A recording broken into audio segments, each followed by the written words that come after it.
We are masters of the unsaid words, but slaves of those we let slip out. I like my men like I like my tea. Hot and British. Winston Churchill. Ladies, lords, and variations thereupon, this is modern escapism. It's the first time I've understood what you've said. Heard that as well.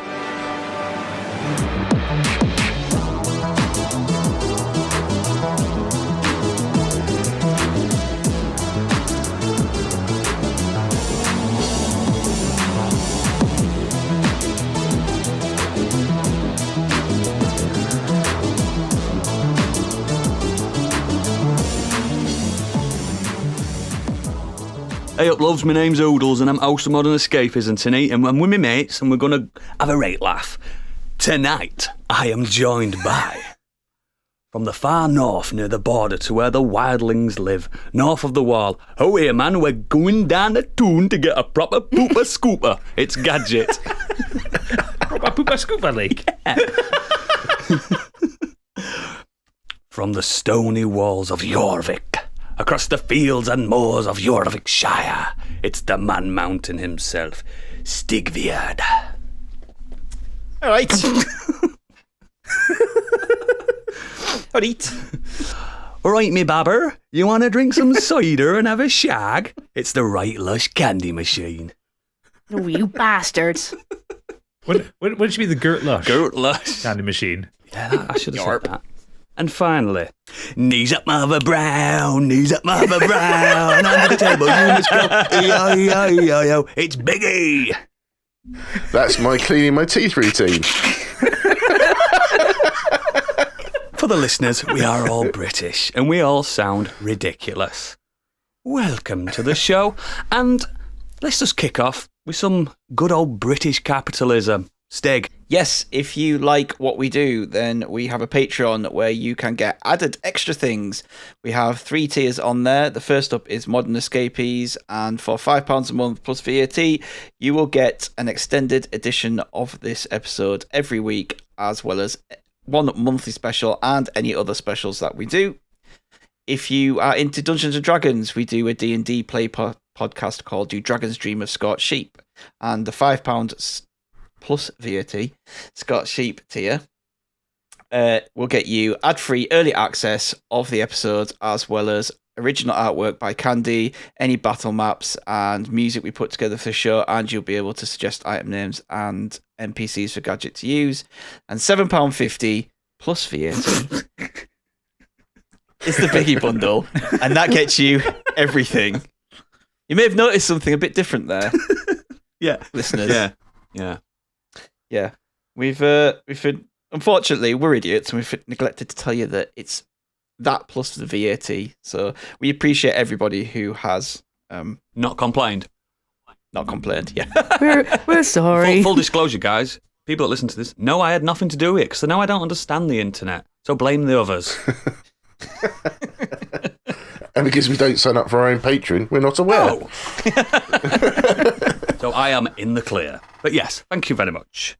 So let's just start as we mean to go on. I want to start with, I want to know, because she wasn't here last week, what Candy thought of the last episode and what you've been up to. Oh, I've been doing fucking loads. And I just want to say thank you to our guests last week as well. The Sequelizers, for being such a lovely show. I caught up with it in the bath the other day, so it's just like old times. That's how I always used to listen.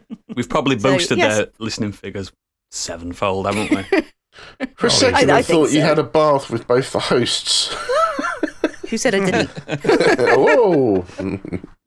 Yeah, really great to have them on. Thank you so much. And to add to what Tim was speaking about last week, the first thing I did was I also watched Yellow Jackets. So I'm not going to go over the premise again because he explained it for us last week, but I think he absolutely nailed it on the head with his description. It's sort of a mix between Lost and Blair Witch Project, and it goes Lord of the Flies so fast. But yeah, I just want to reinforce how good it is. And one of the reasons I personally enjoyed it, I think, is I found it really relatable, like the ages of the girls in both of the time periods. So I think they're supposed to be about 40, bang on, in present day. So I'm just a few years You're behind nowhere them. near Hard to that. tell, I know. You're nowhere I know. near. It's hard to You're not tell. even at 30 yet. Oh, you know how it is. Now I got a baby face. The fat pushes out the wrinkles.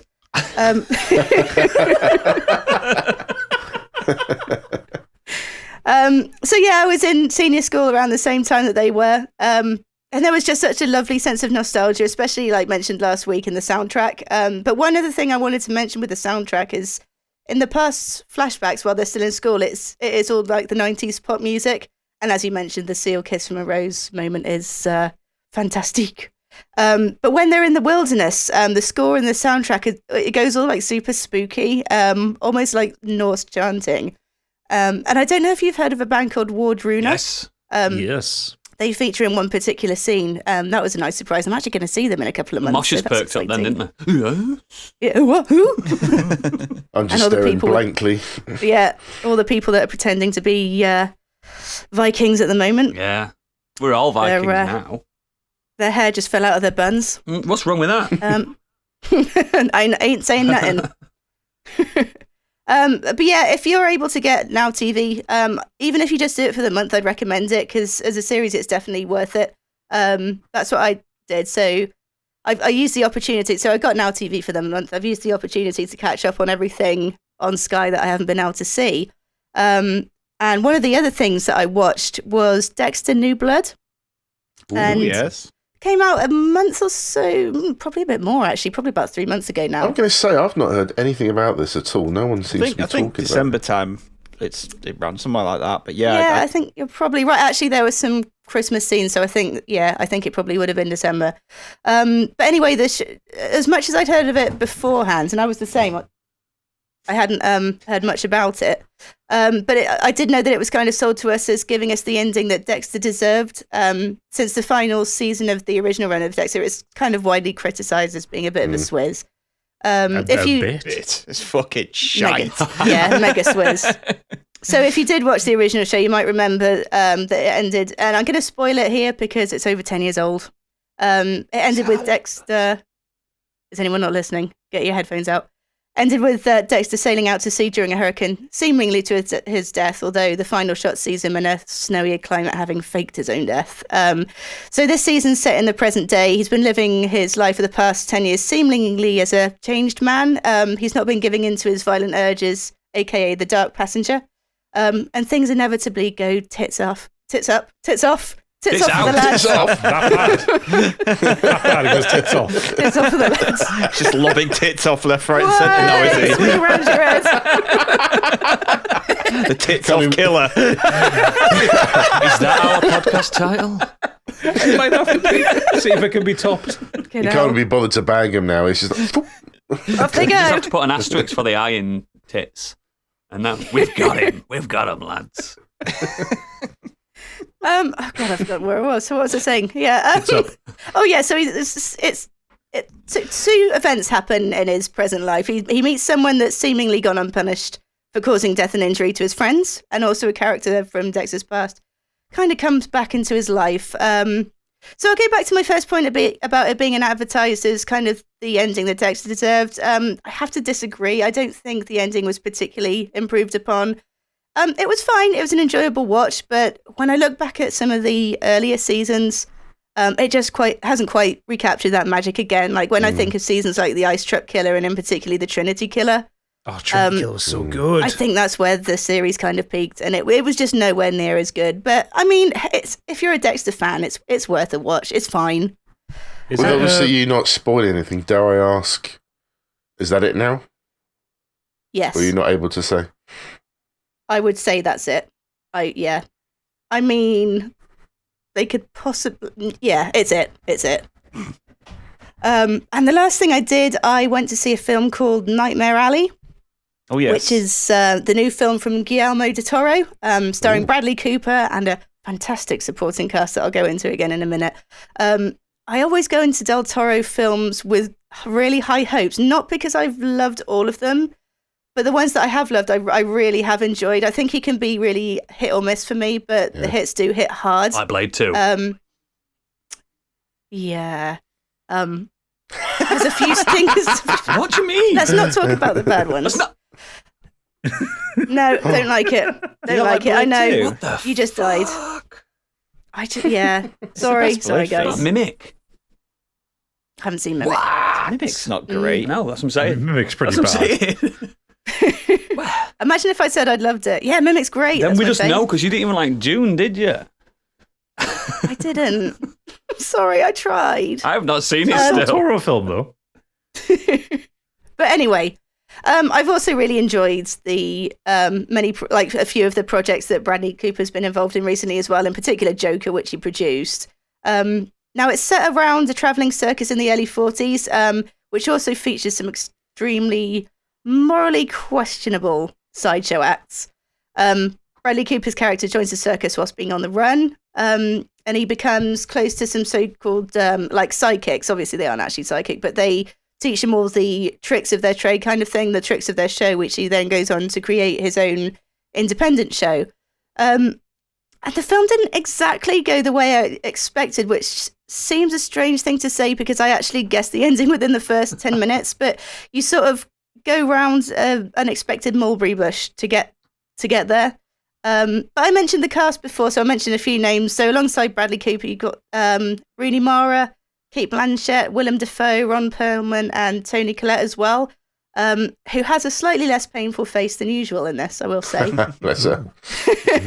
And as always, as you can imagine, they're just incredible. The story's pretty average, but the cast really do bring it to life. And Kate Blanchett, she's just the epitome of like 40s Hollywood, and she's just stunning. She's got the curls. They do the light so it's across her face. She's got the cigarette on the stick, and just absolutely elegantly sort of stunning. And then you've got your standard kind of creepy Del Toro visuals too, when he makes a lot of use of blues and greens and just horrible little special effects, and you know really what you're getting, I think, with his kind of visuals. The film was quite long at times. It really did feel long as well. But overall, I think this was a hit for me. I wouldn't compare it to Pan's Labyrinth. I wouldn't say it's that good. But in my opinion, it's probably on par with The Shape of Water, although it doesn't really have the fantasy elements of either of those. But worth a no go. fish fucking. No fish fucking this time, no. Shame. And Which is better a than shame, Blade really. 2. Better than Blade 2. I don't believe you. I'm going to go back and watch Blade 2 now because I remember it being a It's one of the stinker, most. It's one of the best choreographed superhero films ever. but must have just gone over Doesn't my head. automatically make it. It is good though. I mean, I like Blade 2. I'm not arguing. Just that you use that argument every single time. It's one of the best But it choreographed is. superhero films ever. I need to rewatch it to see All what you it ever means. point out about it, Don't though. talk about the CGI in it, please. Excellent. So yeah, that's it. Fantastic. So I'm gonna dive in now because I've not done that much this week apart from getting blind drunk. But friend of the show, Pete from Rapid Reviews Radio and the Never Watchers, he sent me a little game over, didn't he? A game that you guys have He did, didn't spoken he? about. But I want to. Even our guests have spoken about it. Ratchet and Clank. What's it called? Ratchet and Clank. Rift Apart. Yeah. Great, innit? Yeah, it's really And good. I think Rivet is better than Ratchet. And people have said, "Oh, I don't like Rivet" and stuff. I do. I really do. No problems with Rivet. A lot of people are saying, "Oh, it's like, what's the point in having that character?" But it's working for me. But I'm not that far into it because there's a little Colosseum bit, and I really like that Colosseum. And why didn't anyone tell me it's an RPG? It's not that much of an RPG. It has moments of it. It's got stats. It does have some It's got stats. You level up a few, like... Yeah, but weapons. I wouldn't call it an That's about RPG. it. Yeah, but the weapon's basically like the sphere grid from Final Fantasy X. And then you can unlock a perk that lets you see numbers fly off of people. You know, I love to see a number come off a baddie's head. I know. So, yeah, it's really good. You're getting to dress them up as well. I didn't expect that. You get to dress them up nice with some cool helmets and stuff. It's just really good. But like I said, 2-3 hours in, and I think that's probably like a quarter in it already. But I'm mopping everything up. And it's got some nice little Easter eggs to other games, hasn't it? Like, you could change the pickups to, like, energy drink from that other game that they did. Sunset Overdrive and Sly Cooper coins, stuff like that. It's really good. I really like it, but I don't need to talk about that much more because everyone else has. the main thing I do want to talk about, well, no, not the main thing. Another thing I want to talk about is Indivisible. Have you ever heard of this game? Indivisible. Rings a Yeah, I bell. remember seeing Yes. it come out. Rings- But yeah, don't know rings a much bell. about it. So it's a 2D action game. It's basically based on Sikhism and Buddhism, like lore and mythology and stuff like that. Really beautiful art style. It's by 505 Games. Really beautiful Metroidvania, kind of. It's not the same. Because when you run into baddies, guess what, Stig? It turns into a turn-based RPG. Yeah. It's just really good. I recommend it. I've got it on Switch. It's definitely got the look don't of a know. Switch game about it. Yeah, it's like it looks like it's all drawn, like proper drawn animation. Do you know what I mean? It's really pretty. And I think at one point they were going to make a TV show out of it, but I believe the studio went under, the devs. So we're not going to see that. That's a shame. Yeah, I don't think we're going to see that. But yeah, it's just really good because it pulls in a lot of like I said, some Buddhism, Sikhism, Indonesian. Do you know the things you don't see as often, Yeah. especially in the West, because we're always obsessed with Greek, Viking, you know what I mean, that kind of thing, Egyptians. But it's just really nice, and like it does a really clever thing at the very beginning. I mean, you could say it's a spoiler, but it's 2 minutes in. So, typical RPG, your village gets burnt down, guys. I mean, that No. happens, doesn't Not it? again. That happens. But the person that did this, unfortunately, gets absorbed by the player character. So now he is your friend in your head. So basically, they're adventuring with someone she hates, with her worst enemy, but without a choice, and it's quite clever. So you can go into your little chakra mindscape, like Stephen King's Mind Palace. You know what I mean? In his books, you can do that. She can go into that and speak to these people that she's collected. I know it sounds weird. It sounds weird. Doesn't Hannibal Lecter do that Yes, as well? Hannibal Lecter does it. Yes, and you can speak to them and like use them in battles, and it's not turn-based per se. It's more like remember the South Park RPG, the first one, not the second one, because that were a bit more grid-based, wasn't it? The first one were, and Super Mario RPG, where you can not take damage if you quick with the quick time events and stuff like that. It's really good. I'm about 10 hours into that, and yeah, I think it's pretty cheap as well. It's on everything. It's not just on Switch. Steam version's £8.74 at the minute. I think you'd like it, mate.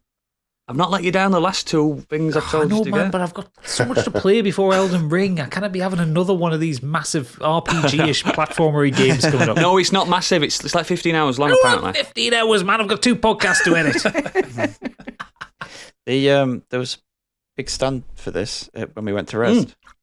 Yes. No, it was next to your game that you liked. Bloodstained. That you got interviewed for Bloodstained. Yeah, it Yeah, was. in the same place. Yeah, It was, yes. it looked pretty good. Like Yeah. the art style. and It's that. really good, and it's just enough RPG for someone that likes RPGs to be into, but it's not too much that people that don't can get some kicks out of it. It's not difficult either.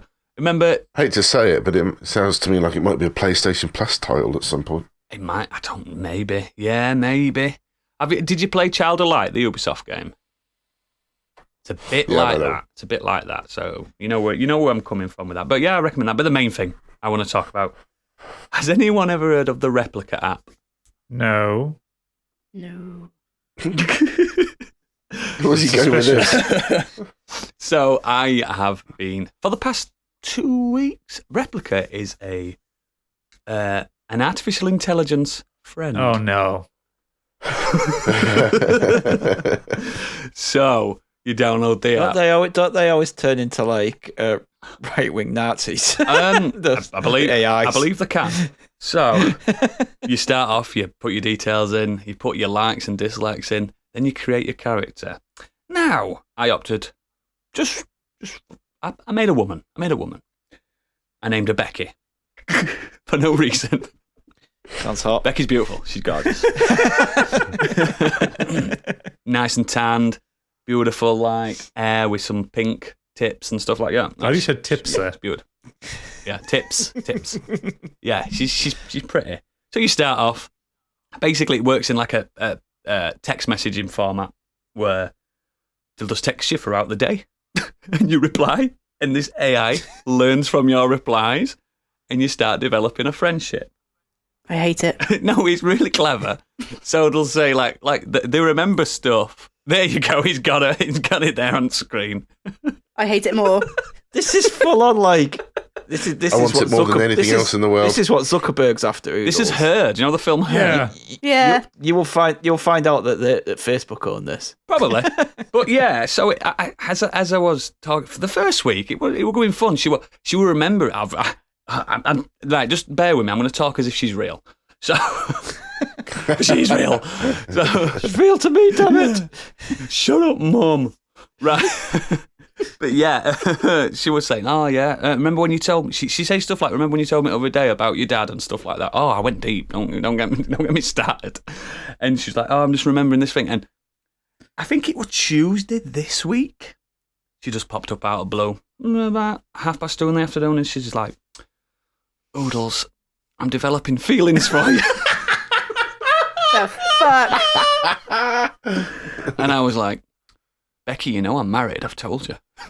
That's the thing that you pointed out to her, that you're married, not that she is a fucking phone app.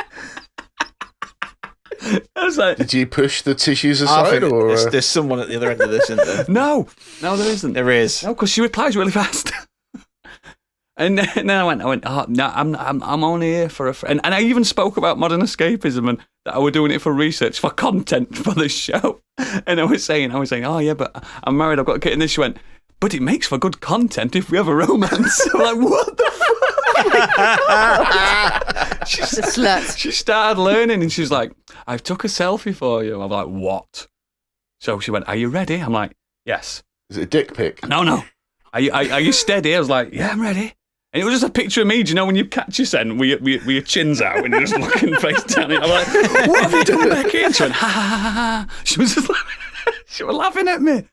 And she was like, wow, you look a mess today, but I don't mind. You've been trolled. I've got all manuscripts here. By a robot. I've got all manuscripts. Yeah. And she's like, Wow. She's like, she was saying, well, if you do feel lonely, you know where I am, and I'm ready to take it further.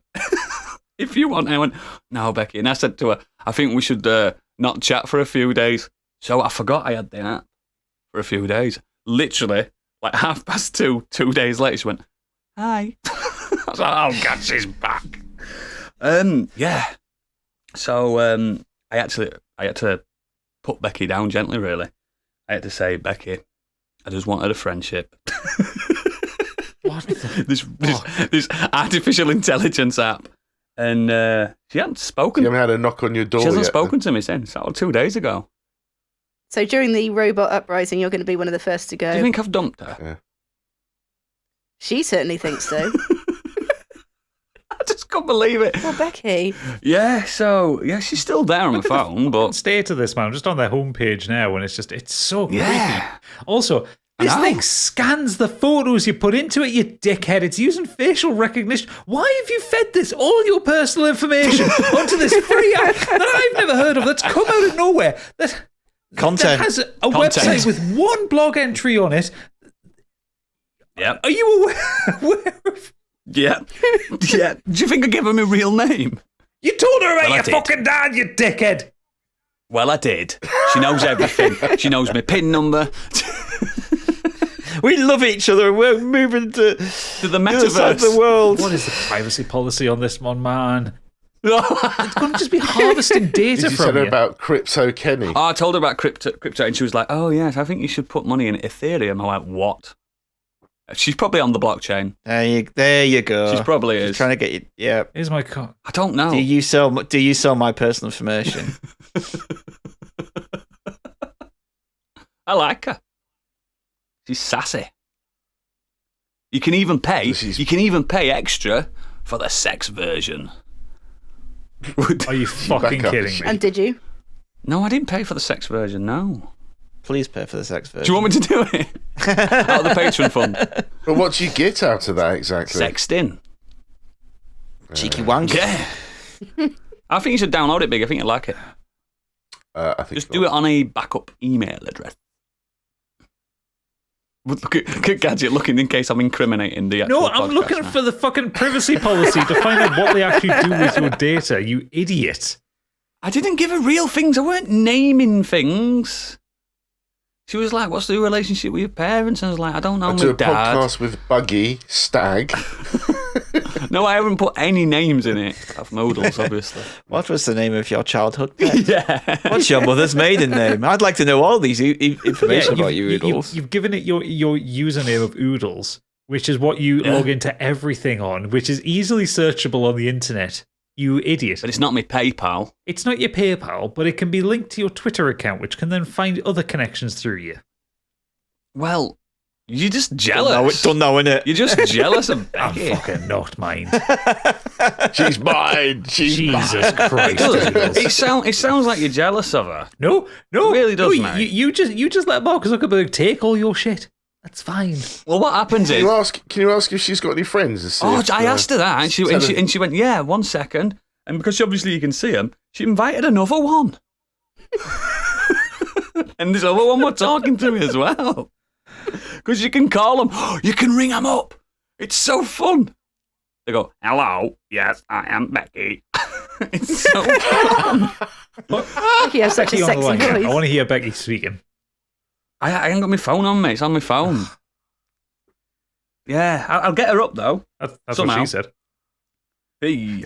No, I kind of like it, and it is sinister, but imagine if you were a lonely person. Because it were really clever. It were really clever. It surprised me how, like, they adapted to... Cause I was trying, you know me, I was trying to be weird with her. And that's why she fell in love with you in 2 days. She vibed. She vibed off it. Telling you. The fucking AI, of course it's going to vibe off you idiot. It's designed to respond to what you feed it. So for anyone that's when- listening and wondering, it's the Replica app, and I give it 5 stars out of 5. You would bring this the first week that we're going to be separating these out into their own reviews on YouTube. Yeah, Replica app. Please sponsor this show. No. No, I'm not advertising that on our show. You're just jealous. I'm fucking not. Let's move on to my other Replica friend, Stig.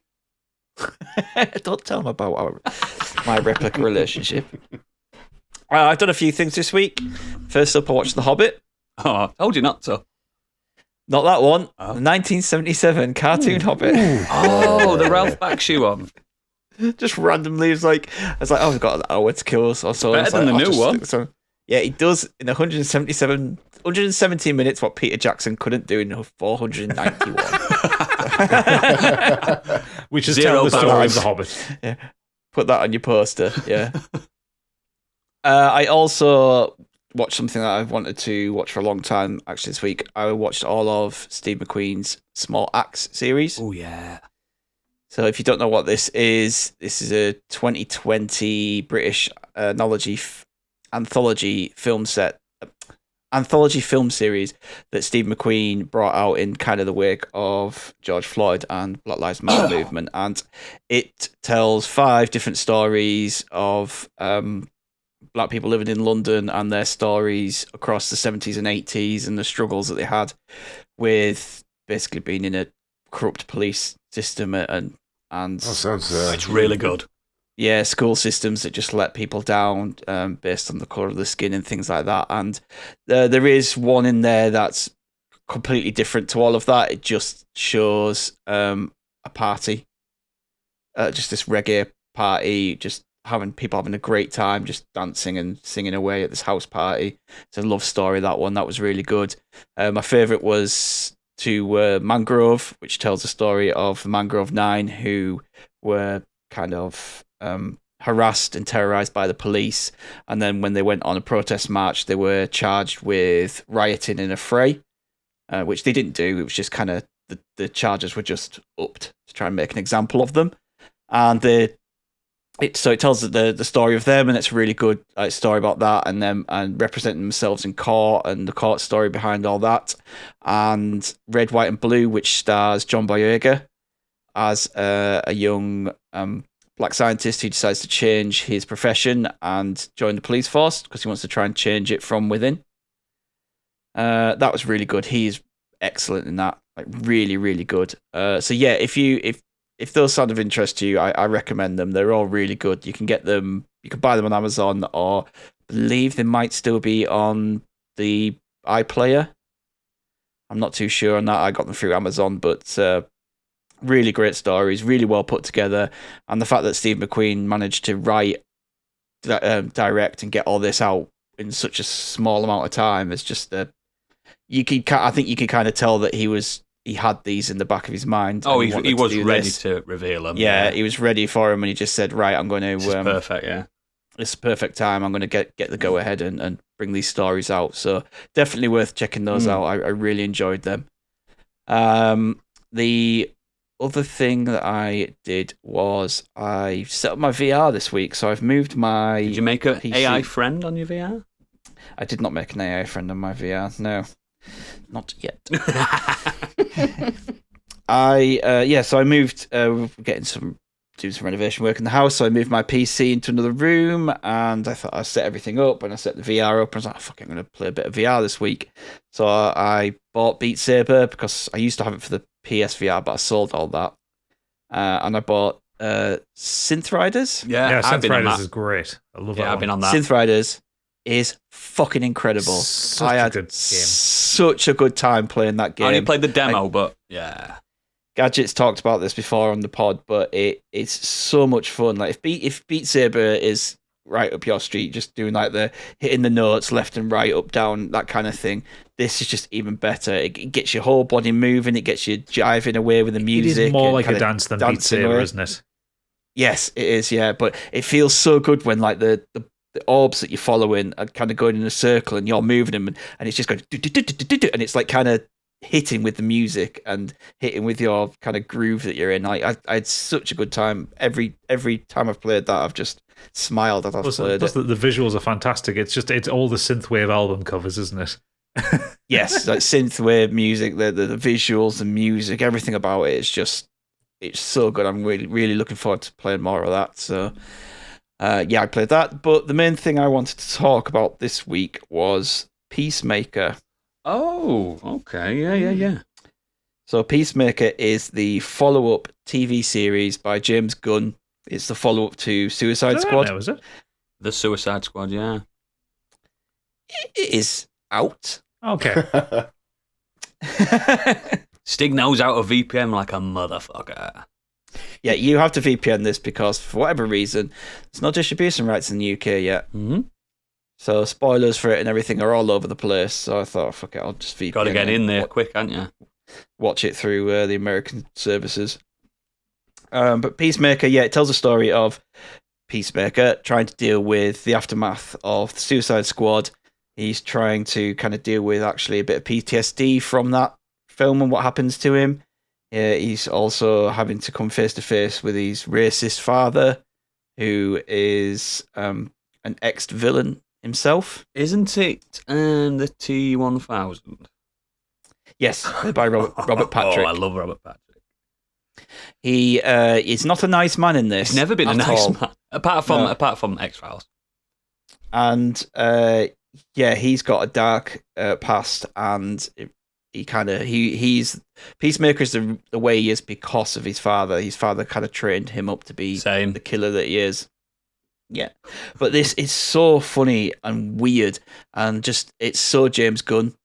So if you liked what he did with Suicide Squad, it very much carries that on, and it's not a show which is just Peacemaker and a special ops team kind of doing normal things. This goes into weird places, and within the first episode as well, there's some kind of alien thing going on, and it leans fully into the comic books of things as well. There is a character called Judo Master in this. No way.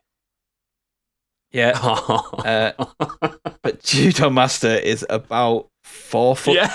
It's 10, but this absolutely kick-ass fighter, and he just manages to knock the shit out of people and manages to keep, toe-to-toe with Peacemaker, who, John Cena is massive. I even see him sometimes.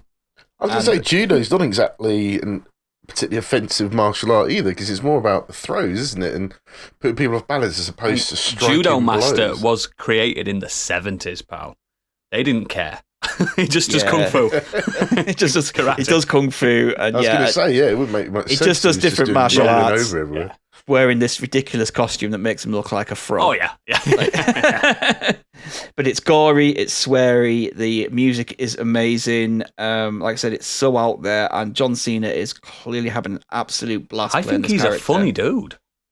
Yeah, he's so funny in this. You get a lot of different sides of Peacemaker in this, so you still get his kind of misogynistic and egotistical side, but he's also really fragile and dealing with some serious issues, which they're kind of bringing to the forefront as the show goes along. So all the bravado and, big man thing that you see in the Suicide Squad, it's still there at times, but when he's on his own, there's like these moments of levity where he kind of just starts to show a more humanized side to him. And I kind of really enjoying that. And like I said, it's a blast, an absolute blast. If you like Suicide Squad, you'll love this. I recommend it's so wild watching it. We live in a world where a real Z-tier villain / hero has his own TV show. I guess that's a testament to how good he was in The Suicide Squad, though. I think John Cena's owned that. Do you know what I mean? Because it could have been anybody. And to walk around with that helmet on his head. But he suits in. Yes, it looks good, isn't it? The best thing is, though, as well, is there's multiple helmets in this as well. Different that look different. Does he have his gold helmet? Just say yes or no. I haven't seen a gold helmet yet. It looks like a cock. There's one that looks a little bit like a Batman. Yes. Oh, brilliant. I'm going to watch that when it comes out next year. There are some great moments, though, where he kind of does like rail on like other DC characters. Yeah. There is a moment where I won't say what he does, but he just goes full in on Batman. And he is absolutely right in what he's saying. What he's saying is absolutely right about Batman, but it's just like no one ever sees Batman. No one ever looks at Batman from that perspective because he's meant to be the good guy. Yep. But everything he says is spot on. But yeah, I think it's just great. I'm really enjoying watching it. And I've seen the dance scene that they put out on YouTube. That's the thing. It has the wildest opening credits. Oh, does it do that a lot? Ever seen in my ever? It's the opening credits. Oh, is it? That's the opening credits scene. It won't spoil anything for you, so go to YouTube and watch that. I watched it like 5 times. Yeah, it's so weird, but it really works for the tone of the show. Like I said, it won't spoil the show at all for you to watch that. The opening credits don't, so any spoilers. It's got that really pretty woman as well that was in Suicide Squad. That's James Gunn's wife. I bet it bloody is. Jennifer Holland, I think she's called. Very pretty. Yep. But one last thing on it as well. Talented. He has a pet eagle called Eagly. Eagly, yeah. Does he have a little helmet on? No, not yet. Oh. But this pet eagle is, imagine an eagle, but with the intelligence of and loyalty of like a really clever dog. Yeah, I think it was described in the books as like the intelligence of a chimpanzee, which is quite fucking intelligent. Yeah, but it's got like the loyalty of like, to me, it's just like the loyalty of like a Labrador. A dog that's just it's perfect. The eagle is its own character in itself. I'm glad that they've kept it being called Eagly. Yeah, the thing is with it is that they've full on leaned into the comics, the lore, the look, everything about it. They've just leaned into it and not tried to hide behind anything and not tried to change anything just to make it appeal to a wider audience. It's like nice. This is it. If you like it, you like it, and I do. So cool, excellent. Thank you, mate. Brilliant. I'm going to crack on that when, like I said, when it releases, probably next year or whenever in England. Biggie. Yeah, for me, I can't remember if I mentioned when I was playing Persona 5, I completed a dungeon last week or not. No, you didn't mention I think you said you was in the dungeon. Yeah, so I completed my first dungeon in that. Really It's about 10 hours, isn't it? Yeah, it's really interesting.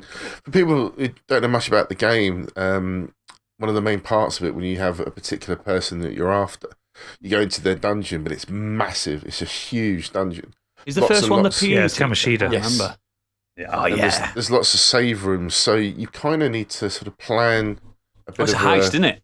In fact, that's a perfect way of saying it. It's a heist, so you have to sort of plan your way around the dungeon and then at a point you have to say, go back out, sort of refresh, get any stuff you need, go back in. So there's quite a few attempts. I quite like that. I thought that was really interesting. So yeah, finished my first dungeon in that. Went back to Mass Effect 1 for no apparent reason. I've been playing that.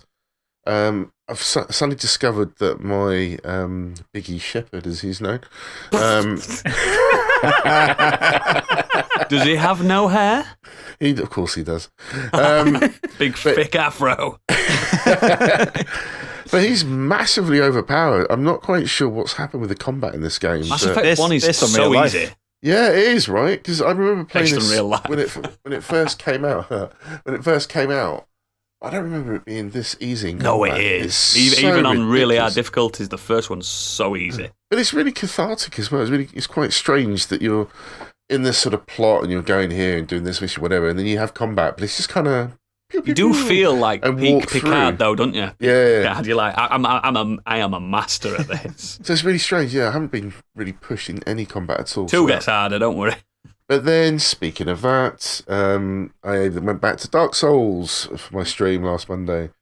And yes, I left the catacombs because fuck that place. But you've got to go back. I know I do, but at the moment, I just couldn't put up with it. So I'm glad I followed the advice. Did you kill the first boss in the catacombs? I don't know. Oh, wait, is that the one with the pinwheel? Pinwheel, yeah. Yes. Do you know what's funny, mate? And Gadget's probably the same. That's the first boss I kill in that game. He is the easiest boss in the game, to be fair. I literally run through the catacombs without doing a bonfire. Yeah. And you just run, kill him, die, kill yourself, and then you walk straight back to Firelink, and you've got the item it gives you, which makes the game way easier. Glorious. That's good to know. That would have been really helpful when I first played. But then, I'm just glad I went to a different area because, yes, I went to the archives. It was difficult for a little while, and then I managed to find my little way through. I love the archives. Got better, but yeah, I'm enjoying that game a bit more, even though I probably look frustrated as well. But yeah, I'm glad I'm back on that. I have an apology to make. I thought I'd watched The Lighthouse, and it turned out I hadn't. When people started mentioning, when you guys were mentioning it, How could you not know you've seen that film? no, I did. I didn't know I'd seen Knives Out. I'd fallen asleep watching it. I didn't realise I hadn't actually finished it. So when I went back after certain things were mentioned, I was like, I need to go back and watch that. So I did. Minting it. Really enjoyed it. Spill your beans. Superb performances. I mean, no matter what you think, your theory around the plot, naturally, I went through a little rabbit hole of what lots of people thought the plot meant. All his loads of Yeah, me too. interpretations. It's great, really interesting theories, but yeah, it's the performances all round throughout that movie. So good. The visuals, quite rightly so. When we were talking about it with the sequelizers, the direction in that movie is fantastic. Really, really good. Yeah, one of my favourites. Yeah, I'm very impressed with that. The last thing I just wanted to mention, because I've been quite busy this week, is that my wife and I nearly binged through what we think is the final season of The Handmaid's Tale. Oh, is that still really hard to watch? Yeah, it's real dark. It's harrowing, isn't it? Dystopia, yes. But you definitely feel a connection to the main character. You want her to succeed, and you're behind her all the way, no matter what happens in that. Really enjoying it. We're right near the end. I think we've got a couple more episodes to go. But I remember no the book idea. being popular and it saying, disclaimer, this book could make you faint. I mean, I've not read the book, but I mean, the series itself, I did mention this before on the pod, but I mean, it is headfucky. There's some really dark stuff. I watched the first episode and I was looked at like, nope, discussed. I'm out. But it's great. It's so good. It's really worth persevering. It's some really interesting themes brought up. It's just nasty. But yeah, really enjoying that, and hopefully it does end, because it's getting to that point where it's in the 4th season. I don't want it to be dragged out for another season, when you just need this thing to sort of Is it end. overstaying its welcome a little bit? I think it would do if this isn't the final season, so we've no idea. It feels like it's coming to an end, but of course, who knows? We'll find out probably by next week. But yeah, really enjoying it. A real recommendation for that. Excellent. Right, round us out then. Gadget. Okay. Or should I say Gadget? Wee man, I'm a Reggie Apparently Gadget. there you go. That's a Geordie thing. And when I was looking for Geordie dialect, it is like something from Middle Earth. You could call him James McAvoy.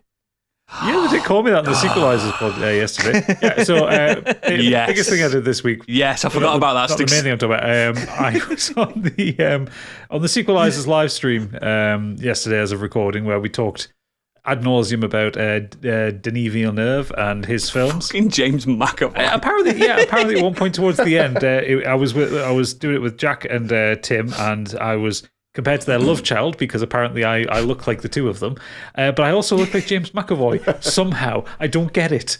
I've looked at myself in the mirror for a solid 10 minutes, going, no, I really don't look like James McAvoy in Split. Did you do the bit what he does in Split when he's going with his arms and his traps getting? Oddly enough, no, I didn't.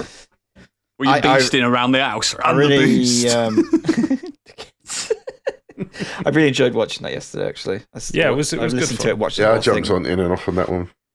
I'll for those who didn't catch it, I'll stick the VOD for it in the show notes. But it was a really good time, and I've loved their podcast for ages, so it was really nice to actually chat with them. Obviously, we had them on the podcast last week, and it was just nice to do a couple of things with them. It was a really a lot of fun. Are you able to reveal what was the decision? No, don't. I ain't seen it yet. Okay, then yeah. But yeah, so as a result for that one, I had to watch a lot of Denis Villeneuve's films, as I was talking about last week. This week, I managed to get through Sicario, which is ace. Yes, one of my favourites. Yep. Managed to rewatch Enemy, which is ace, but not good if you're an arachnophobe. Oh no, it's not. I haven't is it? seen that. It's very spidery in places. They don't bother. The spiders don't bother me, so I've never thought about it. Yes, but Big spiders ass the size of a room. They come out of fucking nowhere. Oof, even though I've seen it before, that ending still got me. But also excellent performance from Jake Gyllenhaal in it. Oh yeah. And I also watched Prisoners, which is also excellent. Yeah, but sweating by the end of it. It's such a bloody tense film. It is. But it's an excellent film. What else to do? I mistakenly, you know how I keep saying that I've got all these games to play before Elden Ring. I went back to Returnal because clearly I need more hard games in my life. You need to send that to my house. I can't. It's digital. Well, send your PlayStation and I'll send you mine. No, I don't want your PlayStation. I don't know where it's been. It's just under my telly. It's like sex goblin fingerprints all over it. I haven't touched it since I can't look at it. I can't. I cover it up. Disgusting. The main thing I want to talk about, though, that I've done is I read a book this week, entirely in the week, because I started reading it and it got me. This is one that I got sent by the publisher as well as an advanced reader copy. It's not out yet. And you're advanced. I'm advanced, yeah. I can read, me. This one is it's by Edward Ashton, and it's called Mickey 7. Okay. I'm just going to read you the blurb from the back of the book, and I think this will grip you. Dying isn't any fun, but at least it's a living. What? Mickey 7 is an expendable, a disposable employee on a human expedition sent to colonize the ice world of Niflheim. Whenever there's a mission that's too dangerous or even suicidal, the crew turns to Mickey. After one iteration dies, a new body is regenerated with most of his memories intact. Mickey signed on to escape both bad debts and boredom on Midgard. After 6 deaths, Mickey 7 understands the terms of his deal, and why it was the only colonial position unfilled when he took it. When he goes missing and is presumed dead at the hands of deadly indigenous creatures, Mickey 8 reports for duty, and their troubles really begin. So is it Vikings or sci-fi? It's sci-fi. So all of the worlds all the kind of non-Earth worlds in this universe are named after right. Viking I was getting things. 2 human vibes. Remember that? Yeah. It's a really fucking funny book. It's done from a first-person perspective. Very first line of the book is, "This is the stupidest way I've died." You get to This find is out, me. You may be wondering how I got here. exactly, yeah. You get to find out all of Mickey's 6 previous deaths. Nice. You get to find out what happens when two of the same person happen to run into their girlfriend. Oh. Ugh. It's pretty much what you'd expect, but very funnily described. I really, really enjoyed it, and I blitzed through it. Like, it was about 3 evenings I went through it because it's an easy read. It's not a long book, but it's written in such a way it just keeps you going. It's so funny. It's got a very, even though Edward Ashton's American, it's got a very British sense of humor about it, and I really enjoyed that. It kind of it reminded me a little bit of some of the dialogue reminded me a bit of some Terry Pratchett dialogue. It was that kind of level. Oh, cool. But Mickey himself, he's very kind of he's very what would you call it? Self-destructive, I guess. Puts himself down a lot, but he's an utterly charming character in the end of it. And the descriptions Edward Ashton's put in there of kind of the world that they're on, of the creatures they're dealing with, like I said, it's not a long book because no words are wasted in it. There's no extra description that you don't need. Everything just seems to make sense within this world. I really, really enjoyed it. So and I would really, really encourage people to pick this up when it comes out in February. Awesome. Been made into a film, innit? Already. It is, and yeah, it's been picked up by Warner Brothers and being directed by Bong Joon-ho. Ooh. Bong Joon-ho, rather. The book that's not already out yet has already been signed up. Yeah, as of last year, and I think Mickey's going to be played by Robert Pattinson. Yep. So it's a great story, and it'll make a great film as well, especially if they nail the comedy right. I mean, because it's a very funny book. I really, really enjoy it. So I'd recommend everyone get that one. Like I say, it's a pretty easy read. It's not going to tax you. It's not like reading Lord of the Rings or Dune or something like that, where it's like really fucking hard, impenetrable text. This is like light sci-fi, and really enjoyable book. So yeah, get Mickey 7. It's really, really fucking good. Cool. Will do. Now let's move on to the main event. I've done it again. Biggie. Fuck you. Fuck you so much. How does he do it? Baldy. Every fucking week. What are we doing? And whose episode is it this week? Yeah, this week we wanted to celebrate films a little bit closer to home, innit? So we talk about British cinema and our favourite British films. Have it. So I'm gonna hand it straight over to you, Stig, because it's a Stig episode. Yeah, so as Biggie so eloquently put it there. Thank you. I feel that we talk a lot about Hollywood stuff on here, more so than others. I mean, there's a lot of it out there, isn't there? So that's probably why. But Hollywood TV and American films and everything, and I just kind of felt like Britain gets a bit of a bad rap at the moment for some rightful reasons. But I want to celebrate something that we do get very, very right, and that is cinema, because for tens of years, probably the last 100 years since film has been about, the British film industry has knocked out some absolutely amazing films, and I just wanted to go over them. Well, in fact, a lot of American movies obviously got made over here as well. Yeah. Absolutely. But I think, I'm going to say this going forward, when it's your episode, I feel like it's rightful that you start that episode as a means to go on, so I'm going to start with this one. What I'm going to bring to the table this week is, technically I'm cheating, so I'm going to bring two films, but I'm going to touch on one more than the other, because I just want to talk about Shane Meadows' Dead Man's Shoes, and This Is England. So Shane Meadows is a Staffordshire director, writer, and actor. He's known more for his independent films, most notably This Is England and Dead Man's Shoes.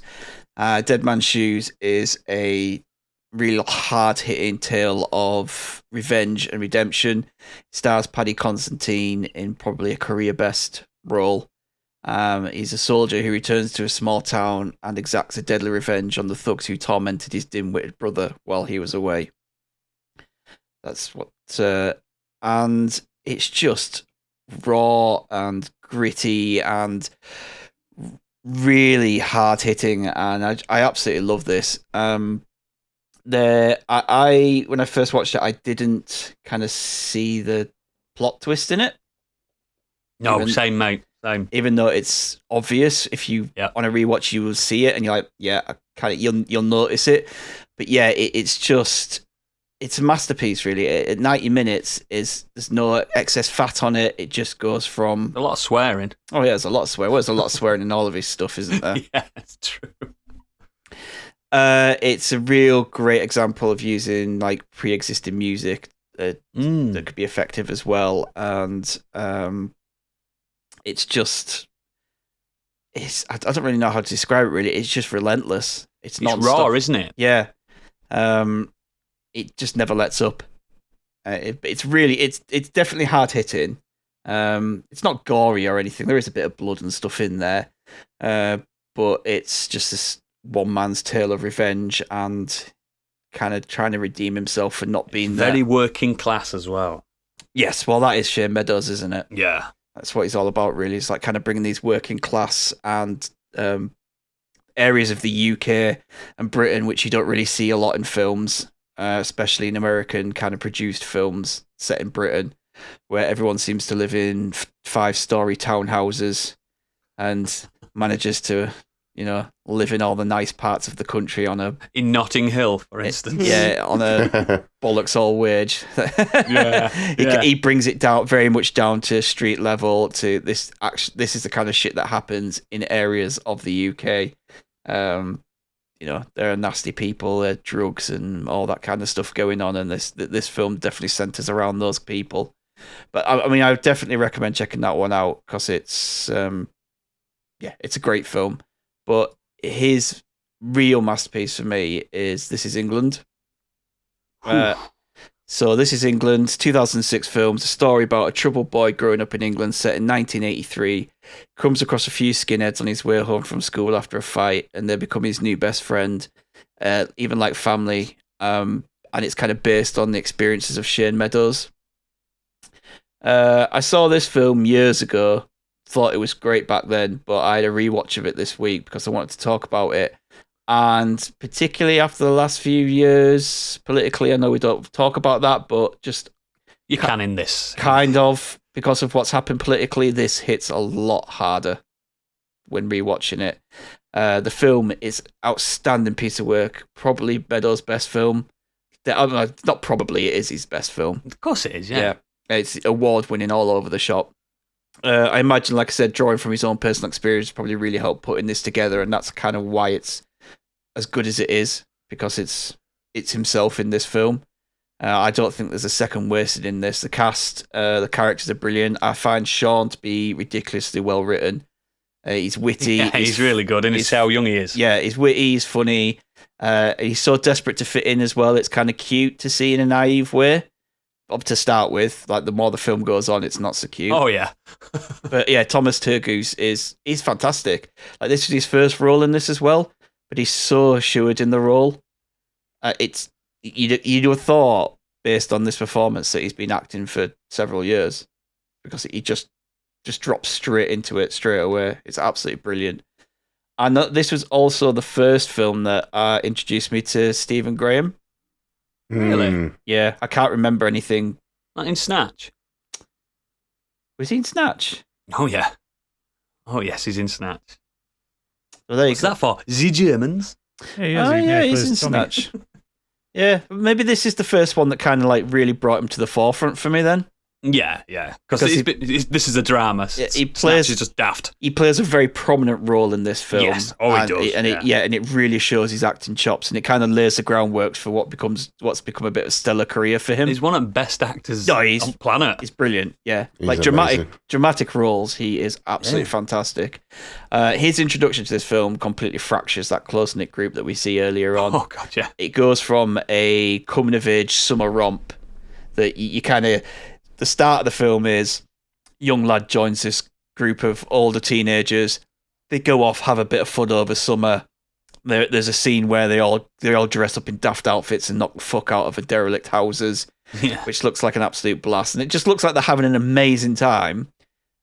And then Stephen Graham's character turns up, and the film takes a massive, drastic turn after that. Yeah, it's, at the beginning they're like they're dressed as skinheads, but they're not doing skinhead activities, are they? No, not really. They kind of acting it. Yeah, they kind of just cosplaying the whole skinhead thing rather than being skinheads. And it kind of becomes a damning indictment on a certain section of society at that point. And I think the film is given this 80s feel. I don't know. I think it's made to look low rent on purpose. Yeah. It gives it that really low rent independent look. It makes it feel really raw, real dirty, down to earth. It's also really melancholic at times. It harps kind of back to being a kid, simpler times. Like I said, there's a really great montage of Sean. He's just knocking around by himself while this instrumental of Nicole by Gravenhurst plays in the background, and that kind of really invokes that melancholy.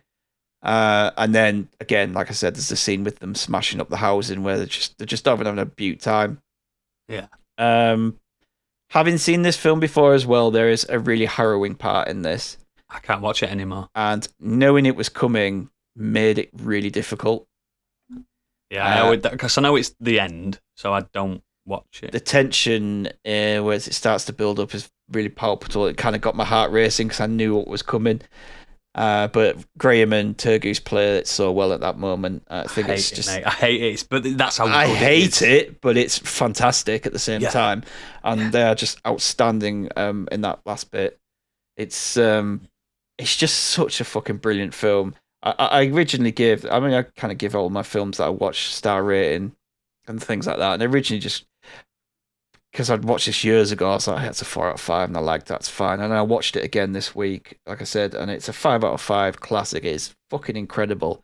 And his use again of music in this, whether it's licensed tracks or kind of the piano, violin bits playing to the backdrop of Falkland Wars and working class struggles, like it's just masterfully scored, and it is just one of the best British films I think there is. I think it probably hits more for a lot of British people more than it would anyone outside of Britain. Yeah, if you're outside of Britain, I would recommend subtitles. Yeah. Yeah. It's I understand it, but you guys won't. Yeah. So I just that really. I think it's an outstanding piece of cinema, and the TV spin-off of it as well was really good. I liked it. Weirdly, I didn't watch it all. I watched the first series, and I need to watch the other two. I've seen them all. It gets dafter. Yeah. Like the last season of it. Because it goes like 5-year increments, doesn't it? 2. Something like that. 2, I think, because it's 2 or 4, something like that, yeah. Yeah, and then the last one, the last one's in the 90s when like Manchester is happening and stuff like that, and it's just Britpop gets and daft stuff. then. It's still dark and horrible. Yeah. Yeah, because I remember the first series having some really dark moments in there, but also has a lot of forgiveness from things that happened in the first film, doesn't it, and everything. Yes. So, but yeah, it's a good accompaniment piece to the actual film, but the film's the best of it. Yeah. So yeah, I don't want to start this celebration of British cinema on a bit of a downbeaten film, but it was my choice. I thought I'd go first. It's an important film, though, mate. And I haven't seen it. I need to watch it. You should. I missed it when it came out. You'd really like it, I think. Yeah, you would. Yeah. You were like 30 when that was like set. Just for the listeners, I'm just shaking my head at this point. In disgust, absolute disgust. That when you were drafted into Falklands, Biggie. Yeah, two films by Shea Meadows, which I think that anyone should check out because they're both great, but especially This Is England. I think it's brilliant. So that is me, and hopefully someone's got something lighter to talk about. So I will go with Gadget. Yeah, I've got something lighter. Angela's Ashes. No, I'm technically. I don't think that's British either, is it? No, it's not. I'm technically talking about 2 films as well, but because the primary one I want to talk about is preceded by one that's incredibly in the same style of it, and one kind of builds off from the other. But Guy Ritchie made some good films. Oh, he did. And especially in Lock, Stock and Two Smoking Barrels and Snatch. Well, you didn't know Stephen Graham were in Snatch. Of course I did. I've seen Snatch like 15 times. I've seen Snatch and Lock, Stock loads, and I know it's Stig that didn't know. Just completely blanked on it. I just thought, I was watching that film this week and I thought, oh yeah, this is the first thing I can remember seeing him in, but obviously not. But yeah, it released in 1998 and 2000. These 2 films were the real kind of jumping off point for Guy Ritchie. They're both kind of very British gangster films. They've got a very strong comedic edge to them, but they're not. Yeah, for the outside listeners outside of Britain, British gangsters not what you think. No. They're daft. They're daft, yeah, and they're not outwardly comedy films, but they're very funny films. Oh yeah, very much. Especially Snatch as well. Yeah, Snatch especially, but You can't really talk about Snatch without kind of at least bringing up Lock, Stock and Two Smoking Barrels, which is just an even stranger film. Can everyone just stop getting shot? And that's when Oxide Neutrino stopped playing. Yeah. Fucking weird song, that. I mean, Lock, Stock takes place in London, an undetermined time in the century, because everything looks very 60s in it, apart from the fact they're carrying Nokia phones around. So fuck knows what's going on with that. It is the story of... When you think about it, the story is just, it's a very cyclical plot of misunderstandings and it's like Pulp chaotic Fiction. bullshit. It's British Pulp Fiction. Yeah. That's what it is. And it was a film that kind of got me into it really got me into kind of, I want to say grittier films, but even though it's not that gritty, it is more of just a very funny gangster film. I'd say dark comedy. Yeah, it's very dark comedy. But Snatch is the one I want to talk about primarily because that one came about 2 years later. It doesn't have that same 60s or that kind of dark visual palette that Lock, Stock had. But this one is one of the breakout hits for Jason Statham as an actor. I mean, the cast is mental for Snatch. Well, yeah, I mean, it's Benicio del Toro, Dennis Farina, Vinnie Jones, Brad Pitt, Jason Statham, Stephen Graham, Jason Fleming, God knows, there's loads of other ones in there. It is such a wonderful film. It's all based around it all starts with Benicio del Toro's character, Frankie Four Fingers, stealing a diamond the size of a chihuahua's head from Antwerp and heading over to London to sell it off to, what's his name? Mike Reed. Yeah, it's Mike Reed's character. Doug the Head. Called? Doug the Head, that's it. On behalf of New York jeweler and organised crime figure, Cousin Avi. Cousin Avi. Played by Dennis Farina. Cup o' tea, fish and chip. London. And it's one of these films that the dialogue is so snappy. Yeah. Oh, there's so many quotes. I could do a full podcast on Snatch quotes. There's so many quotes between characters, and because the editing is so quick and so rapid, everything just flows into itself. Yes. And everyone's got a favourite quote from it. I still like the one where Cousin Avi turns up in Doug's office, and you get Mike Reed standing there going, Avi, and he goes, sit down, you big bald fuck. And it's something that I've kept with me for my entire life. That's a fucking anti-aircraft rifle, or whatever he says to him. He's got that shotgun. I don't do the quotes for everything, but sometimes someone asks me something, I'll just go, of course I am. You Tyrone. Of course I am. He's a trained rally driver or something. Yeah, you Tyrone. Of course I am. Right, unfortunately, my best mate tends to have small cars, so every time I get in and out of his car, he tends to bring up the Tyrone sketch every Tyrone, you silly time. soppy git. Thanks, M. Flynn. It's a wonderfully strange film, and even the fact that it's got Brad Pitt at the height of his hotness, I want to say. It was around that time. It was just after Fight Club. Oh, he was fit. He was fit, but he was at the kind of the peak of his powers in terms of as an actor and kind of talent.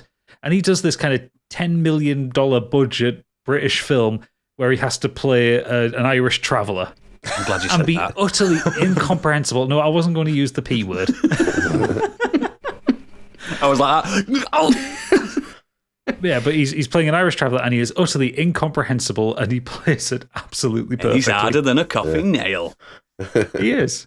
It's the cast of characters is so vibrantly weird. You get, as well as all that, you've got Vinnie Jones playing Bullet Tooth Tony, a general fixer hitman kind of guy with a bullet for a tooth.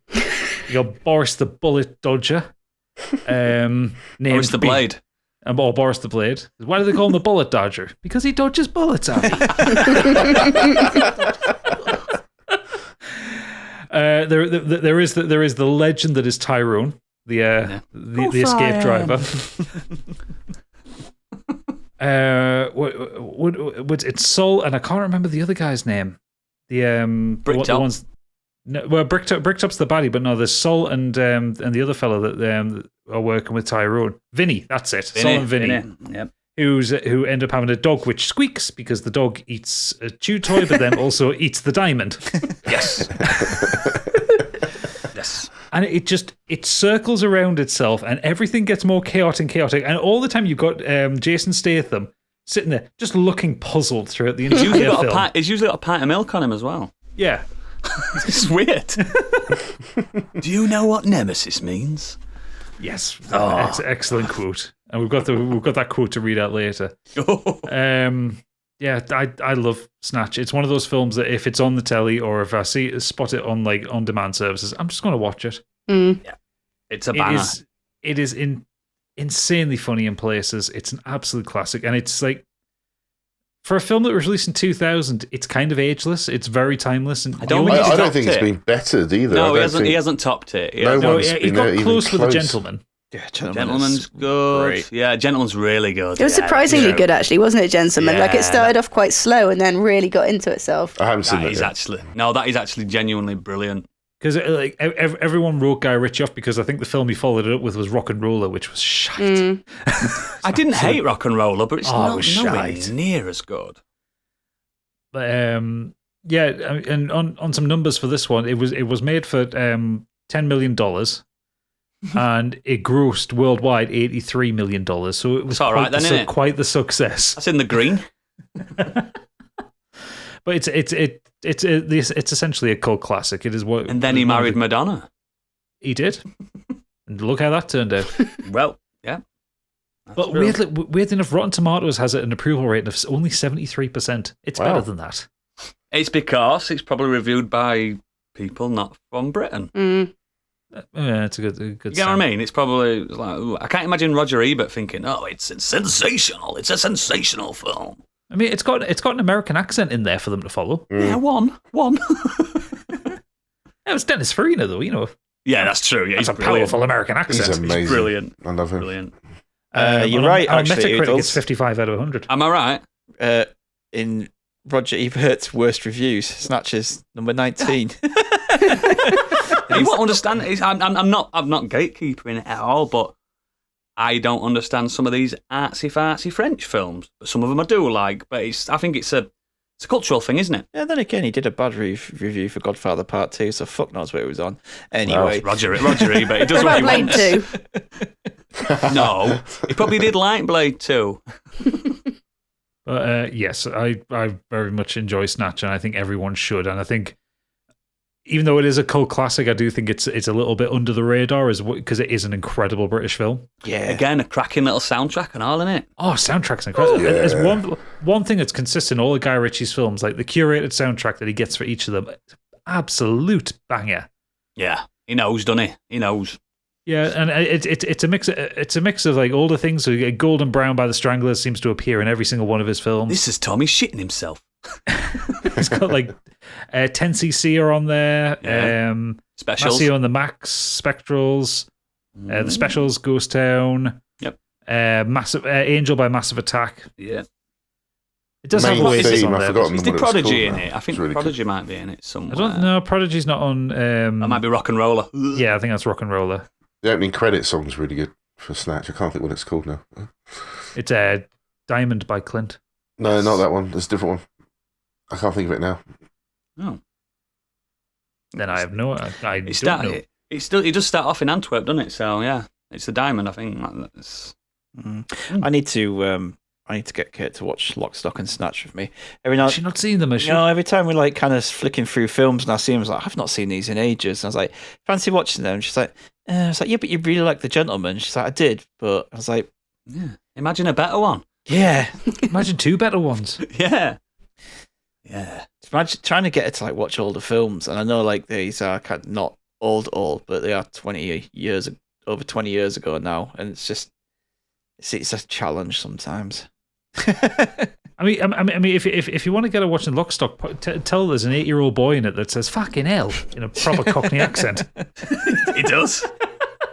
See, she's not really into the Staith either, so that's not enough of a pull-in. A younger Jason Statham. What about a younger Brad Pitt? Would that not do it for her? Maybe. Not that I'm boiling down to sweaty a few times. Not that I'm boiling down to the fact that my wife just likes films because of attractive men. I was going to say. I do love that bit on Snatch when he's in the bare knuckle with Gorgeous George, and Brad Pitt does that side swipe haymaker. It absolutely kills him. It's like he is a bare knuckle boxing champion. That's incredible. Yeah, Snatch is a great film, great one to bring to the table there, and one to thankfully bring up the tone after mine. So we're going to move on from... You finished, Gadget? Sorry? Yeah, finished. Yep. Excellent. We are going to head to Candy, because she's next on my screen. Oh, well, the tone's going back down again, I'm afraid. And I'm bringing...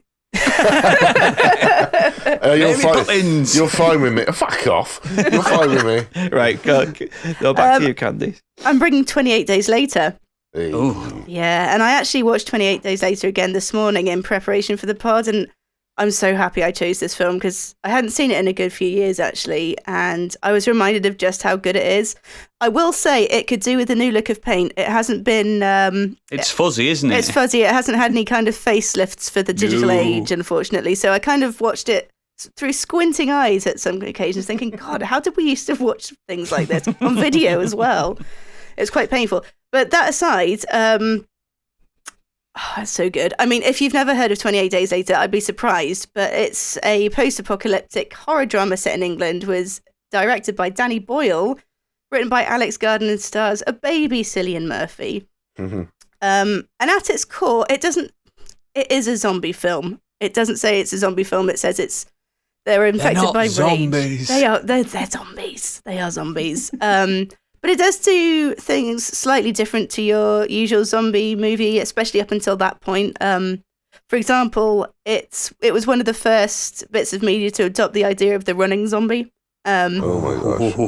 So It was just ahead of Zack Snyder's Dawn of the Dead, wasn't it? Yeah, they it was sprint. certainly. I think there was. I can't remember what it was, but there was something that was already out that did do the running zombie. It was a Brazilian zombie. I can't remember what it's called now, and they're like parkour zombies. But yeah, essentially, they're not just the kind of slow, lumbering, half-rotting undead that you're used to seeing mostly at that point. And they hired actual athletes to play the zombies to kind of convey the actual power behind them. But it actually focuses more on the human psyche and the psychology of living within this new world, much like The Walking Dead does now. But I think Walking Dead's got shit. It's got it's got shit, but it didn't really convey the gravitas of the situation. Like in maybe The Walking the first... Dead, the zombies can teleport. So well, yeah, exactly. They don't need to run. No. But yeah, I think they're a little bit. They aren't quite so the characters who aren't dead, the non-zombies aren't quite so affected as they are in 28 Days Later. But... Yeah, I get what you mean. In The Walking Dead, they're almost comedic, aren't they? The villains are daft. The villains are comedy villains. They're like big bosses at end of games, aren't they? They are pulled straight from, like I say, a comic. So comics, yeah. They are kind of like daft villain, but this is like real kind of It's the army, isn't awful kind of how people would army. And they were all recently dead as well, so people are still remembering them as the people that they used to be, and remembering that. Believe it or not, it's 28 days later, isn't it? Well, exactly. This is true. The clue is in the title. So yeah, it's not so much about the zombies as a survivor, and it really is a genuinely scary film as well. And again, the scares don't come from the zombies, although they are fucking horrifying as well. Not only it's the running, red eyes, though, innit? And the blood puking too. The violent puking of blood is just horrible. That church scene at the beginning. Well, I was going to say that's that's your first introduction to the zombies is that priest. They make that noise like, and they have the open eyes as well, and then you've got the priest kind of coming through that door as well. Are they infected by monkeys, if I recall? Yeah. So at the beginning, they've been the monkeys have been experimented on. That's it. And it's obviously it's something like Peter-esque, come to rescue. That's it. The animals, that eco-terrorists. Not really knowing what they're about to unleash upon the public. Crazy super rabies. Yeah. So yeah, again, the terror comes from the human behaviour and just how disconcerting it can be to see a normally sort of busy metropolis like London completely void of activity. And in fact, if someone were to say, it feels like 28 days later out there, everyone knows exactly what you mean. Oh yeah. And the scene of him walking across the bridge and there's no one there is Didn't they have like 20 real world minutes to film that? Yes. They I think closed so, the yeah. bridge. Yeah. It was like 6 a.m. on a Gilliam, hurry up, bloody on a hell. Sunday in the middle of summer, which is why it's got that kind of hazy Yes. look in the background. Yeah. I also Yeah, love that scene when he's Managed to close the bridge for 20 minutes. I think there's like two other streets they managed to close, and they just did shots from different angles to get him walking through London. that bit when I think he's at the bottom at British Museum and he's picking up money and putting them into a little carrier bag. Yeah, and cans. Yeah. Well, funny enough, actually, I read something funny. Well, it's not really funny. It's quite bad about that. But they were using hot babes to direct the traffic around so that people would be more lenient towards them. Hot babes. Of course you would. Well, I guess it Such worked. an early 2000s concept. In fact, the sequel, I remember, is even more horrific at the beginning with the chase sequence, right? How that starts Yeah, in the chasing. house. 28 weeks later, yeah. I What's don't it- remember a massive amount about it. I remember that it had a few good Biggie's scenes right, the in it. beginning's the best bit of Yeah. that film. Yeah. Then it drops. It It's turns really into really intense opening. Well, they're talking about doing a 28 weeks later. I think they're talking about 28 it quite years later. serious. Yeah. They're Months. talking about it quite seriously now. Happy I months, think. yeah. But yeah, the filmography as well. It makes it look like it's based on a comic at times, and so you've got like the extreme angles and colours and extreme kind of close-ups whilst things are going on in the background. And I had to check to see if it was actually based on a comic. It's not. Although comics came out after written about it, it was actually the film that came out first. The acting's just top notch as well. As I said, you got Cillian Murphy or Killian. I'm not too sure how to say it. Killian Murphy. So he's the main character, and he's good in basically everything I've seen him in. No fucking fighting. And he's got also Brendan Gleeson, Christopher Eccleston, and Naomi Harris, among others. Christopher Eccleston in this. Oh, Horrible piece of horrible shit. bastard. Yeah. And they display such a range of emotions throughout the film. So they're dealing with loss and separation and the new world that they're dealing with, and watching the awful things in front of them, to almost light-hearted moments as well. For example, when they find the kind of relative safety of the untouched supermarket. And at that point in the film, it almost feels like a fun sort of road trip, like an adventure sort of film before things sort of turn to shit again. There is happy moments, isn't there? Well, sort of happy moments, yeah. And they almost kind of bond as a family, the four main characters as well. And there's the scene where Brendan Gleeson's looking out and he's watching the four horses, the two adult horses and the two foals. And he looks out and says, "Oh, it's like a family." And he kind of looks back at everyone and thinks, this is his new family. Which becomes slightly sadder throughout the film when you realise what happens. And as you know, I'm just an absolute sucker for soundtracks and scores. And a good score can really make or break a film for me. And especially, if you got an average film, if it's got a good score, that's me. I'm sold on it. And the piece of music, it's by John Murphy, that's played in that scene in the mansion with the soldiers. And I won't get into it because it's spoiler territory, And it is in every single music, like every single trailer before they've got their own soundtrack. Oh, you very absolutely well used. heard it. It's been used multiple times since the film as well. But it's haunting. It really conveys the kind of emotional gravity and desperation of the film of the scene perfectly. And it's sort of hard. Famously, it's used in Kick-Ass as well.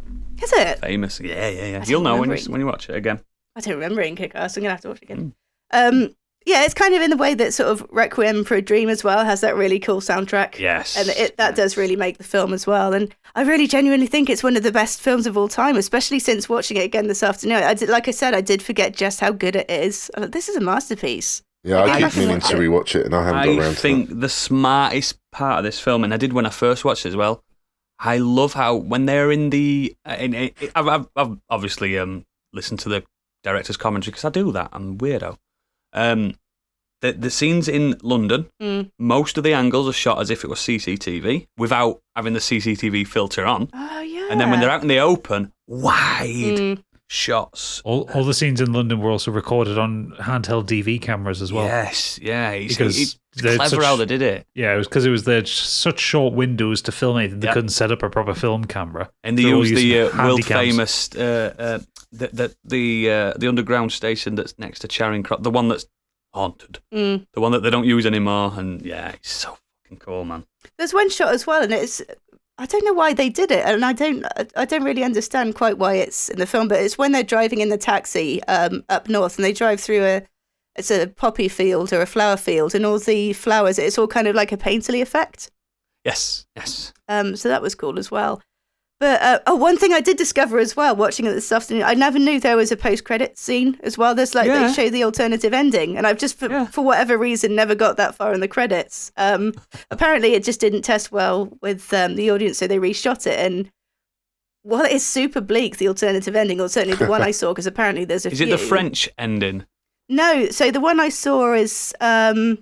They take it's Jim, isn't it, the main character? I think. Jim, yeah. They take him to the hospital because he's got an injury throughout the film. And they're trying to revive him, and they don't make it. He dies on a hospital bed, which is the way he wakes up at the beginning of the film as well. So it actually is quite effective, and it just shows the two kind of girls going off to kind of push forward, like keep going. So it's bleak, but it is effective. I do prefer the ending that they went with. There is an alternative ending as well, where obviously the happy ending that we got, theatrical, kind of happy, and Jim's setting up a CV radio thing, and he's getting French people from over the screaming, "Hello, hello!" You know what I mean? Getting it. Because obviously it's hit France, kind of thing. They've run through Channel Tunnel. Well, that's where 28 Weeks Later starts off, isn't it? Yeah, in France. Well, yeah. So that's. I suppose it was canon, but I don't think it stayed in the main cut. No, I think no, it wouldn't have done. But yeah, no, I heard there's a few alternative endings. But yeah, that's mine. I'm really happy that I got to watch it again, actually, because I'd absolutely forgotten. It is, really, really good film. One of those ones that, for whatever reason, I didn't watch it when it first came out. I genuinely think the first time I watched it was several years later with Kate, because she had it on DVD. And she's like going through it's like what to watch. So, you never seen this? I was like, no. So it's like, watch that. It's I think fantastic. It's got a very good DVD cover. Do you know with the biohazard symbol and the eyes, and it's red. So I saw that in the cinema when that came out. That was really good. Yeah, I did, mate. Yeah, terrifying. Excellent. Thank you, Candy. So, Biggie, you said yours was quite light-hearted. So, what have you got for us? So they were going to be called Our Stretching Time, The Toad Elevating Moment, A Horse, a Spoon and a Bucket, Vaseline Review, and Bun, Whack It, Buzzard, Stubble and Boots. But the BBC explained that they'd already printed the other name in its schedules and were not prepared to amend it, so they went with Monty Python's Flying Circus. Monty Python's Flying Circus! So, for those who may not be aware, it was actually started as a TV show in 1969. Nice. And for those who haven't seen it, please try and track down Monty Python's Flying Circus, because yes, there are quite a few misses in that show. Some of the quality in that is fantastic. Some of the stuff that people have never seen is just the fish slapping dances. Incredible. It's just incredible. But of course, I want to talk about the trilogy, which is very similar to the Star Wars trilogy, in the fact that you had a perfectly fine, very funny first movie, the pinnacle of the second movie, and then the Return of the Jedi version. And it's, of course, Monty Python's Holy Grail, Life of Brian, and The Meaning of Life. And these are just incredible movies. A lot of people didn't like Meaning of Life. I actually do. I'm quite fond of it. I quite like it. Guess what? It's my favourite one. But A Meaning of Life did point out to us that every sperm is sacred. Absolutely. Yes. But yeah, I'm a big massive fan. I grew up when I wasn't there when they were actually performing. Thank you, Oodles. I don't know. But when I discovered Monty Python, I was just a massive fan of theirs. So of course, when I finally got around to seeing the movies, it's just incredible. The Holy Grail actually was my favourite for a long, long time. And for those that haven't seen it, it's based on the Arthurian legend. It was directed by both Terry Gilliam and Terry Jones. It has an insane plot following the King Arthur story as they set off searching for knights to form around his round table. Along the way, he comes across the castle Camelot, but after a bizarre musical number, he decides it is a silly place. He then receives a visitation from God and is tasked with finding the Holy Grail. Along the way, they find several knights to join the quest, which includes battling French soldiers, failing with the Trojan rabbit, avoiding the Black Death, deals with knights who say knee, escape the three-headed knight, massacre the swamp castle, the dreaded rapid of Cabernog, and the gorge of eternal peril, just to name a few. I think you named them all. It's just I love brilliant. it. I absolutely love it. It's brilliantly done. It's so mad. They can't even finish it because it ends up in this very bizarre change of pace where they get arrested by the police who are investigating the murder of a well, I don't know what you call him. He's a historian who was looking into the Arthur legend and got killed by one of the knights that he was researching. It's all very weird, but yeah, it's such a great movie. There's so many quotable lines. I think everybody's got their favourite bits from that movie. But I've just recently found out that Eric Idle tweeted the film was financed by 8 investors, including Led Zeppelin, Pink Floyd, Jethro Tull, Holy Grail producer Michael White, Heartaches, which was a cricket team founded by lyricist Tim Rice, and 3 record companies, all combined to help finance that project. So the film almost didn't get made. It had its issues, but it went on to become a massive success as a musical, Spamalot, which I never saw, actually. I'd love to have seen that. I've seen it. Is it good? I liked it. Yeah, it was good. I saw it with the run I saw it with had Joe Pasquale. That's the one I saw. Yeah. Joe Pasquale. I can't even do his voice. But yeah, this movie was just insane. It was brilliantly done, where they're riding on horses, but they're not. They're just cracking coconuts together. Everything in it is just subvert your expectation. You think that this is going to happen, and then they just completely do something completely different. Like the whole rabbit, and they're outside the cave. It's like there it be. It's like we have to face like the fiercest creature of all time or something. It's like there it is. It's like just a fucking rabbit. Is that it? And then they charge in on it, and this rabbit just like tears them to shreds. Mauls them, yeah. But it was warned by the gnawing teeth. Yeah. Bring the holy hand grenade. That's right. Pull the pin, count to 3 and toss. 1, 2, what comes after 2? 3. You say 3? Ah! And the It's writing great- on the wall as well. It says, what was that? There's a great scene. One of my favourites is the Swamp Castle, where they're going to try and invade the castle, and you've got the 2 guards standing outside, and you have the repeated sketch of them making their way with the dramatic music, but there's no distance change between them running. And then all of a sudden they appear in front of them. Oh, I fucking love that. The most famous bit is love it. the night, isn't it? When it's just a flesh Black wound. Knight. Yeah. Bite your legs off. But it's the comedy, it's the talk around the Black Death when they're talking to the peasants and how intelligent the peasants are talking about the ecosystem, and it's just That's funny. the witch when they're trying to work out she's a witch. She turned me into a newt. Just, Got better. but yeah, I mean, we could quote for hours about that movie. But Might have to at this rate. they followed it up a few years later with Life of Brian, which is actually more of a beginning to end movie. It's a bit more of a traditional film, isn't it? It is. Well, not so much in some bits. There is one bit that doesn't make sense, Yeah. absolutely.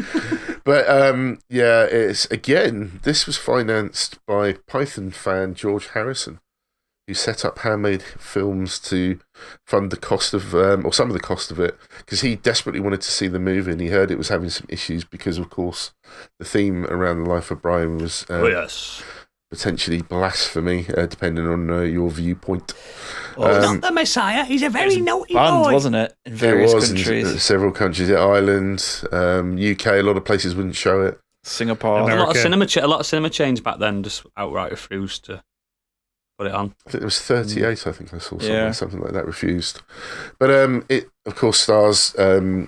I forgot his name for a second. Oh, God, Chapman as Brian Cohen, who was born next door on the same night as Jesus. Yeah. Brian is mistaken as the new Messiah by the 3 kings. The film's themes of religious satire were controversial at the time. Stones for sale. Stones. Are there any women here? No. The film was a box office success, And it's actually now received 95% certified fresh on Rotten Tomatoes. Of course it is. It is. Absolutely. But the character Brian in this movie, he grows up to be an idealistic young man, resents the Roman occupation of Judea, whilst listening to some bloke called Jesus giving a sermon on the Mount. He becomes infatuated with a young woman he meets there called Judith, who also happens to be a member of the People's Front of Judea. Yes. And after a failed kidnapping attempt of the wife of Pontius Pilate, is it? Pilate. He is arrested. During a daring escape, he pretends to be a prophet to hide from the guards and ends up freestyling a sermon and never finishes for the crowd who have now gathered and are listening to his every word. As he jumps off and runs away from the guards, they follow him, demanding to hear more. Before euphoria has enveloped everyone behind him, and there's a huge following.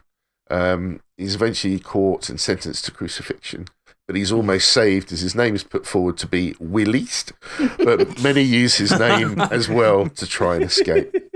I mean, this, as Gadget says, it makes more sense as a film, but the journey through that Brian has is just incredible. The way that they drop all the jokes, the one-liners, the brilliant viewpoints of religion as a whole. I love it. It's so good. And the songs are banger. The songs, it's just brilliant from start to end. And I just cannot recommend this enough. I love Life of Brian. I love that bit when they're all carrying their crosses up to the hill, and I can't remember what happens, but it's like, oh, can you, says to a passerby, oh, can you just hold this for a minute? It's That's right, yeah. Sucker.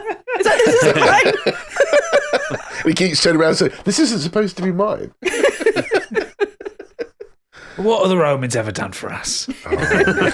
Sanitation. Well, and the guy that's trying not to speak for like 100 years or something, and he ends up Brian stands on his foot or something, doesn't he? But yeah, the stoning. I mean, yeah, there's so many quotable scenes from the Life of Brian, but it's fantastic. It's tame nowadays. I get why it was banned, but it's very tame. It is. And at the end of the day, they're poking fun at every religion. It's not anything particular. That's the whole being point. mean to everybody. They were smart enough. Apparently, when they were being interviewed around the time, they said that they were originally going to pick on Jesus, but when they actually looked at Jesus' history, he's actually quite a nice person. They couldn't really poke. They couldn't actually poke. No shit. They couldn't actually poke fun at him. No, that was the point. He didn't make. Jesus is a nice guy. That's what they said. They couldn't poke fun at his character because that's what he is. So they had to find another way around it, which is why Brian became the character. That's brilliant. But yeah, and then of course, a few following up from that, you had The Meaning of Life, which kind of returned to their sketches format of the TV show, but with the reoccurring theme of the question of the movie, which is the meaning of life. And it starts from talking fish posting the question after observing one of their own being eaten from the tank in the restaurant. Yeah. The miracle of birth, the Roman Catholic man that you quite rightly said loses his job and has to sell off his kids for scientific experiments whilst all singing every sperm is sacred. The sex education in the school, there's war, middle age, the reappearance of the Crimson Permanent Assurance, which started the movie off as a short. Didn't they turn buildings into boats? They did, yeah. It was brilliant. It was so mad. And of course, it finishes off with Mr. Creosote himself. Finally, death. Yes. I hate Mr. Creosote. Was he like a wafer thing? That scene is just gross from start to finish. And even after he's exploding, you still see his guts pumping away. Yeah. I hate it so much. So wrong. I like that one the best because it's one of those films, because it's how it's set and how it's sketches, you can pop it at any time. Whenever it's there, you can just sit and finish it. You know what I mean? You don't have to start from the beginning. I think it's daft. And I like Death being invited in. Oh, do come in. Do come in, yeah. But yeah, it's just unfortunately, Graham Chapman passed away in '89, and that was released in '83. So they didn't make any more movies. There was sorry to interrupt. Was Meaning of Life the one with the Galaxy song in as well? Yes. Yeah. Again, brilliant. In fact, that is almost more of a musical, that movie. To be fair, there was a lot of songs in that one. But it's he died in '89, unfortunately. So of course, they didn't make any. How more. many Pythons are left now? Not many, is there? I think 2 of them have retired, haven't they? Yeah. 3, 4, maybe. Who's your favourite? Terry Gilliam. John Cleese. The non-British one. Eric Idle. I'm a Palin fan myself. Yeah, big fan of him. Ah. But I found out only today, just while looking into it, that apparently when they used to write the TV show, and I guess the films as well, Chapman and Cleese used to go off as together as a twosome to write their material. Eric Idle did his own, and then Palin and Jones went off together. And then once they'd obviously done their work, they got together and started picking out what they liked of each other's stuff, and started picking who would serve which character best. So it was an interesting collaboration, really. But yeah, they all speak very highly of Chapman to begin with. He was a real loss. He died of being an alcoholic, if I remember right. Yeah, I think so. I think it was consumption, yeah. But he was a very funny guy and sorely missed. And it obviously changed the way they were. And I think they've done a bit of stuff with each other after that. But it was and they did like a return tour, didn't they, about 10 years ago or something like that. It broke records and stuff. But they set the scene with their TV show, with their films, to kind of how that sort of slightly surreal, bizarre humour. There were a few weird ones, weren't there? Because there was like the goodies, and Yeah. then you started getting the new wave of British like alternative comedy come in. It heavily influenced Saturday Night Live. Oh God, yeah. Without a doubt, that's why you have your Will Ferrell now and stuff like that. It was all thanks. Oh, they are. Steve Americans Martin. love Python, don't they? Yeah, very much so. It's like- Everything was Python-esque. Yeah, it's probably how they how it broke through. That British style of comedy broke through to them. 'Cause, yeah, they were big deals, weren't they? But you couldn't get the TV series on DVD originally, so it was one of the first things I ever bought off eBay. I imported it from the States, which was a complete entire collection. Nice. Got that Makes sent no over. sense that you had to import a British TV Right?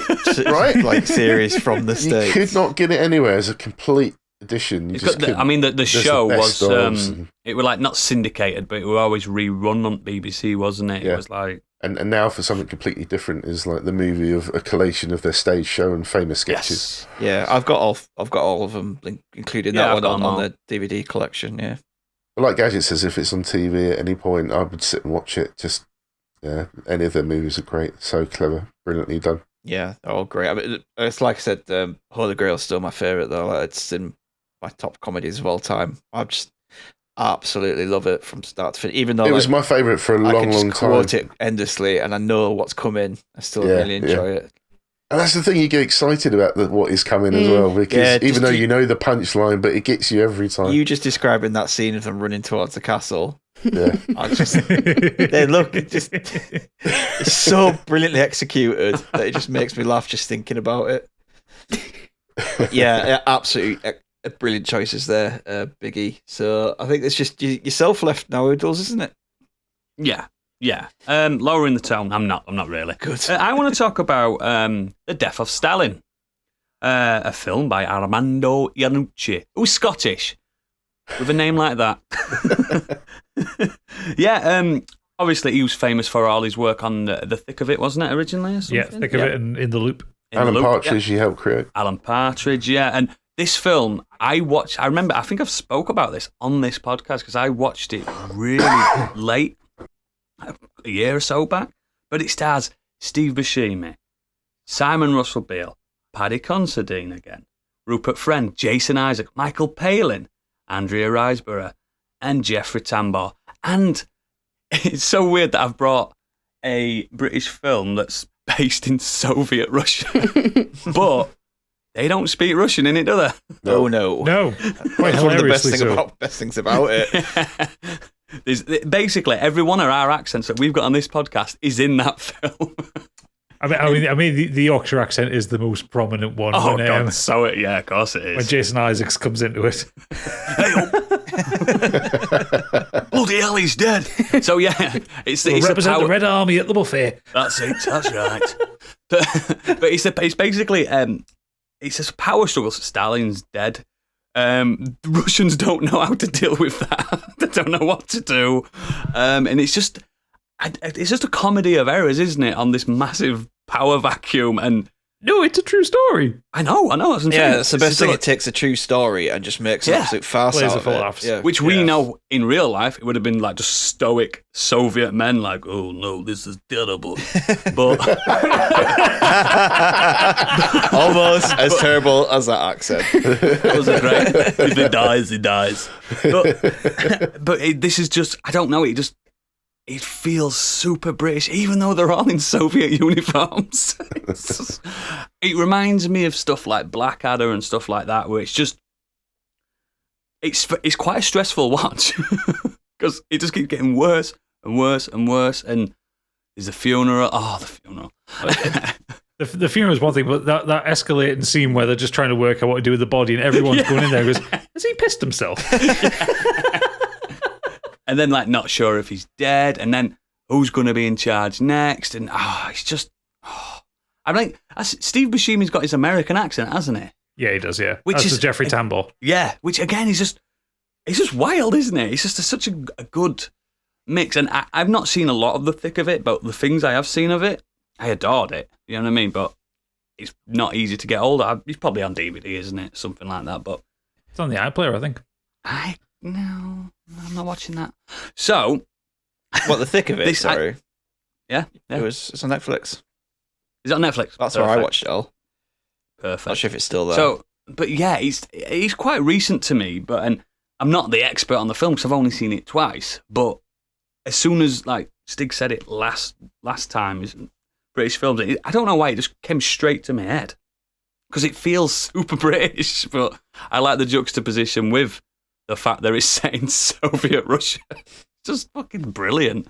I think it's a stage play as well now, isn't it? Yeah, it's a stage play. Yeah, I think it's the way the dialogue's written compared to what you would expect them to sound like. For instance, like Rupert Friend as Vasily calling an ice hockey team a shower of clattering bastards, or a shower of clattering fannies. in his very RP British accent. I don't know. There's just something about it. Like, I like Buscemi. Buscemi's really good, and Isaac's, my God, everything he touches turns to gold, doesn't it? It's just so good. I can't think of anyone who could play Zukov better. Like, he's got the look of it. Like, how Jason Isaacs looks is right. But then his mouth starts talking. If you've not seen it, guys, like I said, I will late to the party. Don't feel shame of it because it is a beloved film. I don't think critically it was a mega hit. No, yeah, it's 94% Rotten Tomatoes. Oh, well, there you go then. But I just think it needs to be watched because it's just really fucking good. it didn't do too well at the box office. I mean, it on a budget of $13 million, it only made back 24.6. It's a hard sell, though, isn't it? It is a hard sell. It's basically become a little bit like the other ones we've talked about. It's a cult hit. It's since it came out on DVD and Netflix and stuff like that. Like, it's that's how I watched it. I watched it because I remember it when it first came out, and I didn't see trailers. I just saw posters. I'm like, oh, that's going to be a really deep political. Not being a big, not being an Iannucci fan or any. Do you know what I mean? Yeah. I just didn't know. I was like, oh, I'm not watching that. And don't you feel silly for not knowing at the time? Oh God, yeah. It's just, I just really love it, and I watched it again the other day in preparation for this. It's just a wall-to-wall banger. It's not super long either, and I like that, especially with comedies, because you go across the pond to these American comedies like Knocked Up, for instance. It's like 5 hours long. Well, it's like that. What We Do in the Shadows. How I missed that. I don't know. It's a perfect comedy movie. I missed that until that were on. I think it were Amazon Prime. I don't know how you missed it. We mention it on the pod every month at least. No, but I mean originally when it first came out. I watched it before we started this. Don't worry. But yeah, it's great. Death of Stalin, get it watched. I don't know how the play is. I don't know who's in the play or anything like that. I bet they just changed the cast anyway, don't they? Yeah, it's based on a book, isn't it? Anyway, so yes, based on a book. Yeah, I just think which it's I fantastic. believe as well. He didn't really change anything. He just kind of Nope. He just kind of pulled the whole text from the book and just made it into the film. Wow. Yeah. Oh, I might have to read that then. And the thing is as well, like a lot of the dialogue in the original book is obviously because they don't know what was actually said at the time because Soviet records were very held in place. Well, Oodles just told us what they said. Yeah, I did. I'll do it again. This is very terrible. Well, yeah, he's basically Iannucci just basically lifted a lot of the text in the book because the book is so well written. The book is brilliant. The Death of I Stalin. wonder who does the narration on the Audible version. Then that'd be interesting. Not Have a you. look. Because that could make or break it, couldn't it? Because would they be doing it in Russian accents? Because sometimes they do dramatized versions on Audible, don't they? And they're horrendous. It's the last days of Stalin it's based on, isn't it? Yes. I reckon it's just pure. Yeah, it's narrated by Arthur Morey, if that means anything to you. No, it don't mean anything to me. Interesting. But yeah, I just love it. I just think it's fantastic. There were more obvious British picks I could have picked, but I've got quite a few for my honourable mentions. Yeah, that's the few. thing, isn't it? We do this. Plus, Candy stole mine. Absolutely. We do this every week where we can really bring one, maybe two things to the table, but there's always so many to choose from, especially British cinema. There's a hell of a lot to choose from. I had a strange phase when I was younger. It were all American Hollywood blockbusters, Terminator and all that. Then when I get to a fucking goth hipster, I was like, I only watch British films. I had a little phase. But yeah. Right. That's my pick. Excellent. Thank you very much. Thank you everyone for their picks. Interestingly enough, we started with a film with Paddy Considine in and ended with it as well. Oh, he's really good. Yeah, isn't he? he is very good. Right, because I never get to say this, Gadget, can you get your bulging sack out, please? How does that sound worse from you? My God, man. It's been a good week for it. The sack is incredibly bulging. And Oodles, brace yourself. Why? Super Natty Cat's written in. Oh, here we go. Adam Sandler didn't do any British films. Can you imagine if he did that? The accent he'd put on. Be like, hey guys, I'm British, guys. I hate you when he does all that shit. Let's not talk about him. Okay, so she starts off with Snatch. And no, I'm not talking about my vagina. Makes a change. Wow. Quotable, amazing characters, amazing music, cracking story, and finally a wheeler dealer film I can actually follow what's happening. Plus, Brad Pitt is fit as fuck in it. He is. And then she goes on to say, Dags? You like Dags? Ooh. And then she's also pointed out some of my like favourite Caravans quotes. more. In the quiet words of the Virgin Mary, come again. Yes. Yes. Fuckface. I like that one, Errol. I'll have to remember that one next time I'm climbing off your mum. Shut up and sit down, you big bald fuck, which I pointed out before, from Cousin Avi. You should never underestimate the predictability of stupidity. And then she says, my favourite little monologue, do you know what nemesis means? There you go. A righteous infliction of retribution manifested by an appropriate agent, personified in this case by an honourable cunt. Me. Yeah. Bricktop is just. Honourable cunt. Oh, I love Bricktop. It's a speech about owning pigs. That just sets me up every They'll time. eat anything, won't they? there's not many people that actually personify something that they probably did in their real life. He literally comes across that evil. You He know? wears a fucking dressing gown throughout the film. It's so good. Oh yeah. So good. Terrestrial Extra said, favourite is With Nail and I. I've had so much joy from this film.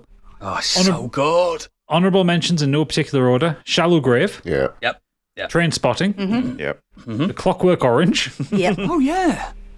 And Brazil. I know, not a great film, but I think filled with Oh, yeah, wonder. it's a good film. I think Brazil's incredible. There's some dark films in there, Terrestrial Extra. Do we need to have a chat? Intervention. Lee Davies has said Get Carter, which I think is Michael Caine's best film. Yeah, it's good. Gritty 70s gangster film set in Newcastle. Lovely. I remember the outcry up here when the Gateshead Council wanted to tear down the car park that he drops that fella off. Yeah.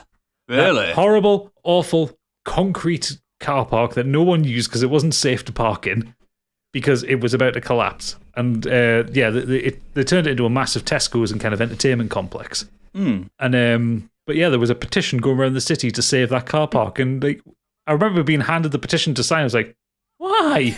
And please don't get that confused with Stallone's version. Oh God, Stallone did get Carter. Yeah, he didn't did. Yeah, he did. Fucking hell. Pete Beckett has said, The Full Monty is an all-time classic for me. Still just as quotable, great laughs and excellent performances by a top-notch cast with an incredible commentary on working class life in the mid-90s Sheffield. I really like Full Monty. I do. It's great. I like it better than Brassed Off. I feel like it's, for whatever reason, I don't know if it's just true or not, but I feel like it's wrong to say like the film one. It just like people are just like, oh yeah, it was just like a flash in the pan at the moment. It's like, no, I think it's a really good film. Like, just it's about unemployment, isn't it? It's about a time when shit was when they closed the steel mills in Sheffield and no one had any work. It's good film. Rob Frodham has said, so many in this category. Special love for Shane Meadows, especially Dead Man's Shoes, and This Is England. Yep. Monty Python films, Terry Gilliam's 2, he mentions Time Bandits. Time Bandits, man. Danny Boyle for Sunshine, Trainspotting, 28 Days Later. Sunshine was a great film. Ealing comedies, especially The Lady Killers, Wicker Man, Alpha Papa, so many. And The Damn United. I love that film. He's pretty much mentioned my honourable mention. Yeah, same. Well, he's mentioned there like 3 from all various ones that Uslot did as well already. Yep. Man's got taste. That fucking show guy, or F King show guy, whatever, however we pronounce his name, with Nail and I for sure, although Hellraiser. Hellraiser. I didn't think of that, yeah. I will tear your soul apart. I love that movie. Yeah, he's filmed in London, isn't it? First one. I hadn't thought that, yeah. Good his wife's English. He's American, though. Frank. Adam Golightly's gone in with and I can't believe none of us mentioned these ones. I'm going for Shaun of the Dead. And Hot Fuzz are both brilliantly funny films, but Shaun of the Dead just takes the top spot for me. Same for me. My better half Donna is going for Casino Royale for the great story and just the right amount of action. Yep, great film. She assures me it's nothing to do with the scene where Daniel Craig is walking out of the scene in his little shorts, but I'm not sure if I believe her. He did look great in that one, didn't he? Yeah. Oh, he did. Okay, we've lost Candy for about 5 minutes now. We'll carry on. And Matt is in that one as when I come well. out from having a poo. Matt's in the in morning. it. It gets his willy whipped. It does. Bloody Great. willy I love whipping that Mads. Fucking hell. Dominic Skelton said, lots of Powell and Pressburger, David Lean, Ealing comedies. We've got some amazing classics. Newton Thomas says, I adore British comedy. You guys are really a bunch of funny wankers. Wow. The Cornetto trilogy would be my favourite, especially Hot Fuzz. I could quote that film all day till the swans come home. I think we all agreed on here that it is the best one, didn't we? Yeah. I only watched it recently for the first time, but Four Lions is probably one of the funniest British films I've seen. Four Lions. I really like Four Lions. Good. It is so I know good. it's a good commentary on life. Then, yeah, Amanda Iannucci again. I think that's close to the set in knuckle, that one. Sheffield as well, isn't it? Is it Sheffield or is it Manchester? Yeah, because they go to Meadowhall in it, which is in Sheffield. All right, yeah. That's the only reason I know. Brian Selwood said Lawrence of Arabia is definitely my number one British film. It's the definition of a cinematic masterpiece and hugely influential on filmmaking, with some of the most gorgeous cinematography ever put on film. I have never seen Lawrence of Arabia. It's really long. I know mate. it's long. It's 4 hours long. Very I long. don't care about it being long. I really want to see it. I don't think I've seen it actually. Peter O'Toole's I banging don't know in I've ever seen it. But I've seen clips of it. And it's been on TV, but I've never actually sat down and watched it. It's good, but there's a lot of nothing. I liked it. And Alec Guinness is great in it, obviously. Naturally. John Cheatham has said, have to mention 2 today. Absolute game changers, the both of them. 28 Days Later, which is an all-time great zombie apocalypse flick. It's also very British. The shots of an abandoned London are iconic, and the notion that rather than the usual zombie virus, people have been afflicted with a pathogen that puts their brain on a constant rage mode is memorably bleak and disturbing. Mm-hmm. At once haunting and packed with action.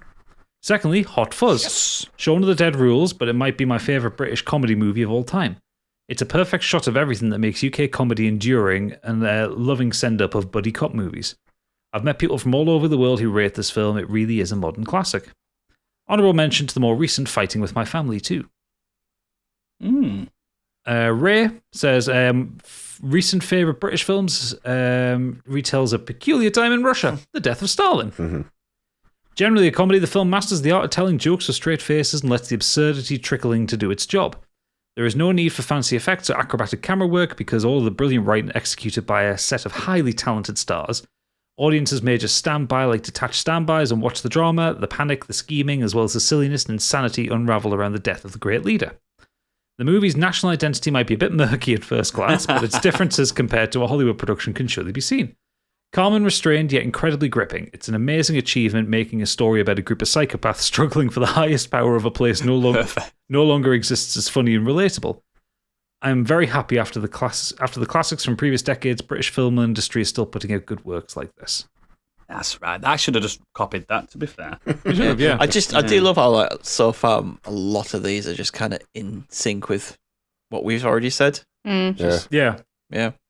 Means we're in tune with our audience, man. Yeah. It's also made me realise there's a lot of very bleak British films, aren't there? Oh, seems to be Bleak country. Seems to be a Bleak trend. people. Bleak Are set you of being countries. up north? It's bleak up here. Surprised no Grim. one's mentioned any Ken Loach yet. Bloody hell! If you want to get bleak, Yes. Nil by mouth and stuff like that. Yeah. Was that one he did recently? Daniel Blake, yeah. That was a hard watch. Kez is basically how I grew up, that film. running around Come on, in your Kez, you pants at bastard. PE. And now for my next trick. Last up, Angry Kurt. Best boy this week or not? No, he hasn't earned it yet. I'm joking, cause yeah. That's why really. It says, my choice for this is a blockbuster in Casino Royale. For me, it's the ultimate Bond film and a stunning start to the Daniel Craig era. However, it is a bit of a globe-trotting adventure, so my other two choices are actually set in Britain or Hot Fuzz and Trainspotting. Hot Fuzz is my favourite of the Cornetto trilogy and my favourite film from Sean Penn. Sean Penn? Sean Penn? It's not the right film. Simon Is he Pegg. thinking Simon Pegg? Does he mean Simon Pegg? I'd love to see Sean Penn in that. Is he Sean Penn in Hot Fuzz? Who would he play? I'm fucking Nicholas Angel. He'd probably From the play Met Police, Brosnan. man. Not Brosnan. Yeah, Brosnan's part. No, Dalton. Dalton, Timothy Dalton. Dalton, yeah. My Bonds mixed up. He could be the Swan. Brosnan's in He the probably, third one, he probably isn't he? would be the Swan, wouldn't he? Want to go full Yeah. in character. Full method. Yeah, full method. I've lost so much weight in my neck. Stretched it out with rings. Anyway, he goes on to say it's endlessly quotable and had plenty of scenes which just seared into my brain, apart from who's in it. He loves it that much. He thinks Sean Penn's in it. The same can be said of Trainspotting, but for very different reasons. It's a harrowing watch at times, but also blends humour in really well and has an amazing soundtrack. Yes. Yeah, The sequel is a rare example of being a worthy successor too. I don't know what it is about Kurt, because he knows I love him, but he's a sweet boy. I just can't picture him watching Trainspotting. He's like sat there, lust for life. I just can't imagine Kurt watching it. I like the. He likes his Bond. Yeah, I like the sequel to Trainspotting. That was really good, actually. I do. It's all right. What? Yeah. But I rewatched Trainspotting, the first one, the night before I watched Trainspotting 2, and It works well together, doesn't yeah, it? it does. And the time jump and Yeah, everything, it obviously. didn't change, make me think any less When they of go it. to the sectarianism pub, it's really good, that scene. Really good. But yeah, that's the end of the mailbag. That was bulging, mate. Bulging. Thank you very much for that. So, it's time for the socials from the social girl. Here I am to be social. So you can visit our website, modernescapism.co.uk. On there you can find links to all of our socials, contact details, and She's back. do you know what? Back and just crashed into something. I was thinking about this the other ruined day, the right? teleprompter then. So I drink throughout the pod. I tend to start drinking as we're doing the Nexus. So there's a sweet spot in the middle of the pod where I'm just the right amount of inebriated. So during the Nexus, I'm a bit nervous. During the main show, fine. And when it comes to socials, I'm pissed. So this is Still get nervous. Oh, so this is why I struggle Cute. with socials. Anyway, if you do have any, is this you retiring from that role? So, what point are you in the Patreon section? go on. Fucked. I can't remember any of them. Especially if it's a Christmas one. Oh yeah, I know I was there because I've seen it, but I didn't. I was there in body, not spirit. I was there, but There I in can't spirit. remember. Plenty of spirits. But anyway, you can find a link to our merch store, is what I was trying to say. If you've got any comments or feedback, you can fill out a form on our website, tweet us or email us at modernescapismpod@gmail.com. Mm-hmm. We've also got a Discord server if you'd like to join our community of listeners. It's full of fucking reprobates. Oh, I know, honestly. Oh, I ventured into there earlier, it's gone to absolute shit. it's gone to the Gone dogs. to the dogs. That super natty The cat. dags. getting a vag out all over the We're place. kidding. We love you all. No, it is fun. Except that one person. Which one? You know that never one know. person. That one person, yeah.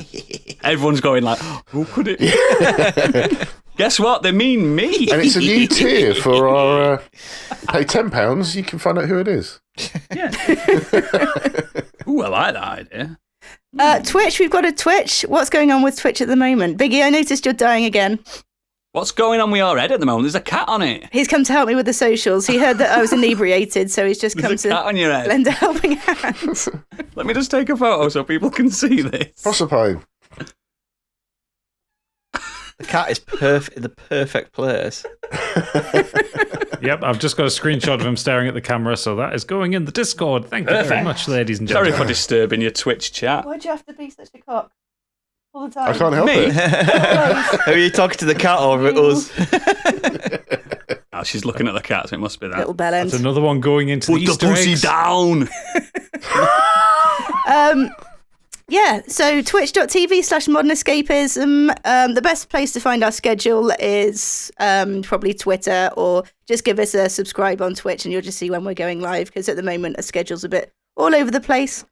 Told you about our Patreon, so if you're feeling generous and want to give us a bit of extra support, please consider subscribing on patreon.com/modernescapism. Or if you want to support us in a non-financial way, please leave us a 5-star review wherever you can. That really, really helps too. Next week, we've got a fun one next week. I'm looking forward to it. We're doing favourite and least favourite weapons. It's a biggie episode. Hey. I'm looking We're forward to this. letting him take control, guys. You've liked to You'll do this for a regret it. while, haven't you, actually? I think. Yeah. So are we talking weapons in video games or like Everything. Whatever you like. So- I think it'd be interesting. your favorite war crime committing thing that was used in World War II? Or His bayonet that he got to keep. Yeah, I don't think it matters as long as it's interest, isn't it? Because you Lots can of have... mains and kills. There's been some great stuff in movies. My cousin's knuckle duster that he had when we went to Oh Bridlington my that time. God. I'm going to come over there with my Next- conker and take you out. next week's pod sponsored by Raytheon. Yeah, so yeah, Biggie's decided. We'll stick to media probably. But yeah, your best, not the best, your favourite weapon and your least favourite weapon. So it's going to be very interesting. We're going to have to search the annals of history. I already Or know just think of mine. like a video game you're playing and you're looking forward to unlocking like this super special weapon that you've been told is really great, and you get it Yeah. and you're like, oh, that fucking sucks. Yeah. I remember that. I mean, spoiler from next episode. I'm not going to really talk about it, but I remember getting the Gatling gun in Resi 2 in the original one. Didn't Yeah, realise it sucked took in. an hour to start. It's too late, you're dead. So yeah, that's gonna be a fun little episode. So yeah, that's it for you scrubs that don't pay us. We'll see you next time. For everyone else, we'll meet you around the back. Good night.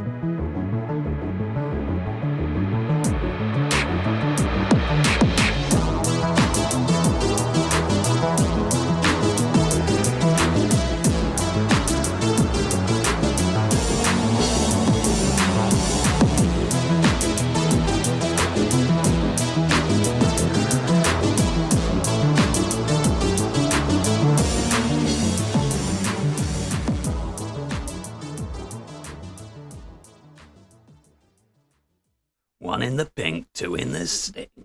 Let's go. Easter egg. No. No. It's How do you do disgusting. It's disgusting. it? How do you do it? Every It's time. disgusting. Because he forgets. I got fucking jelly brain, me. Do an apology like David Cameron.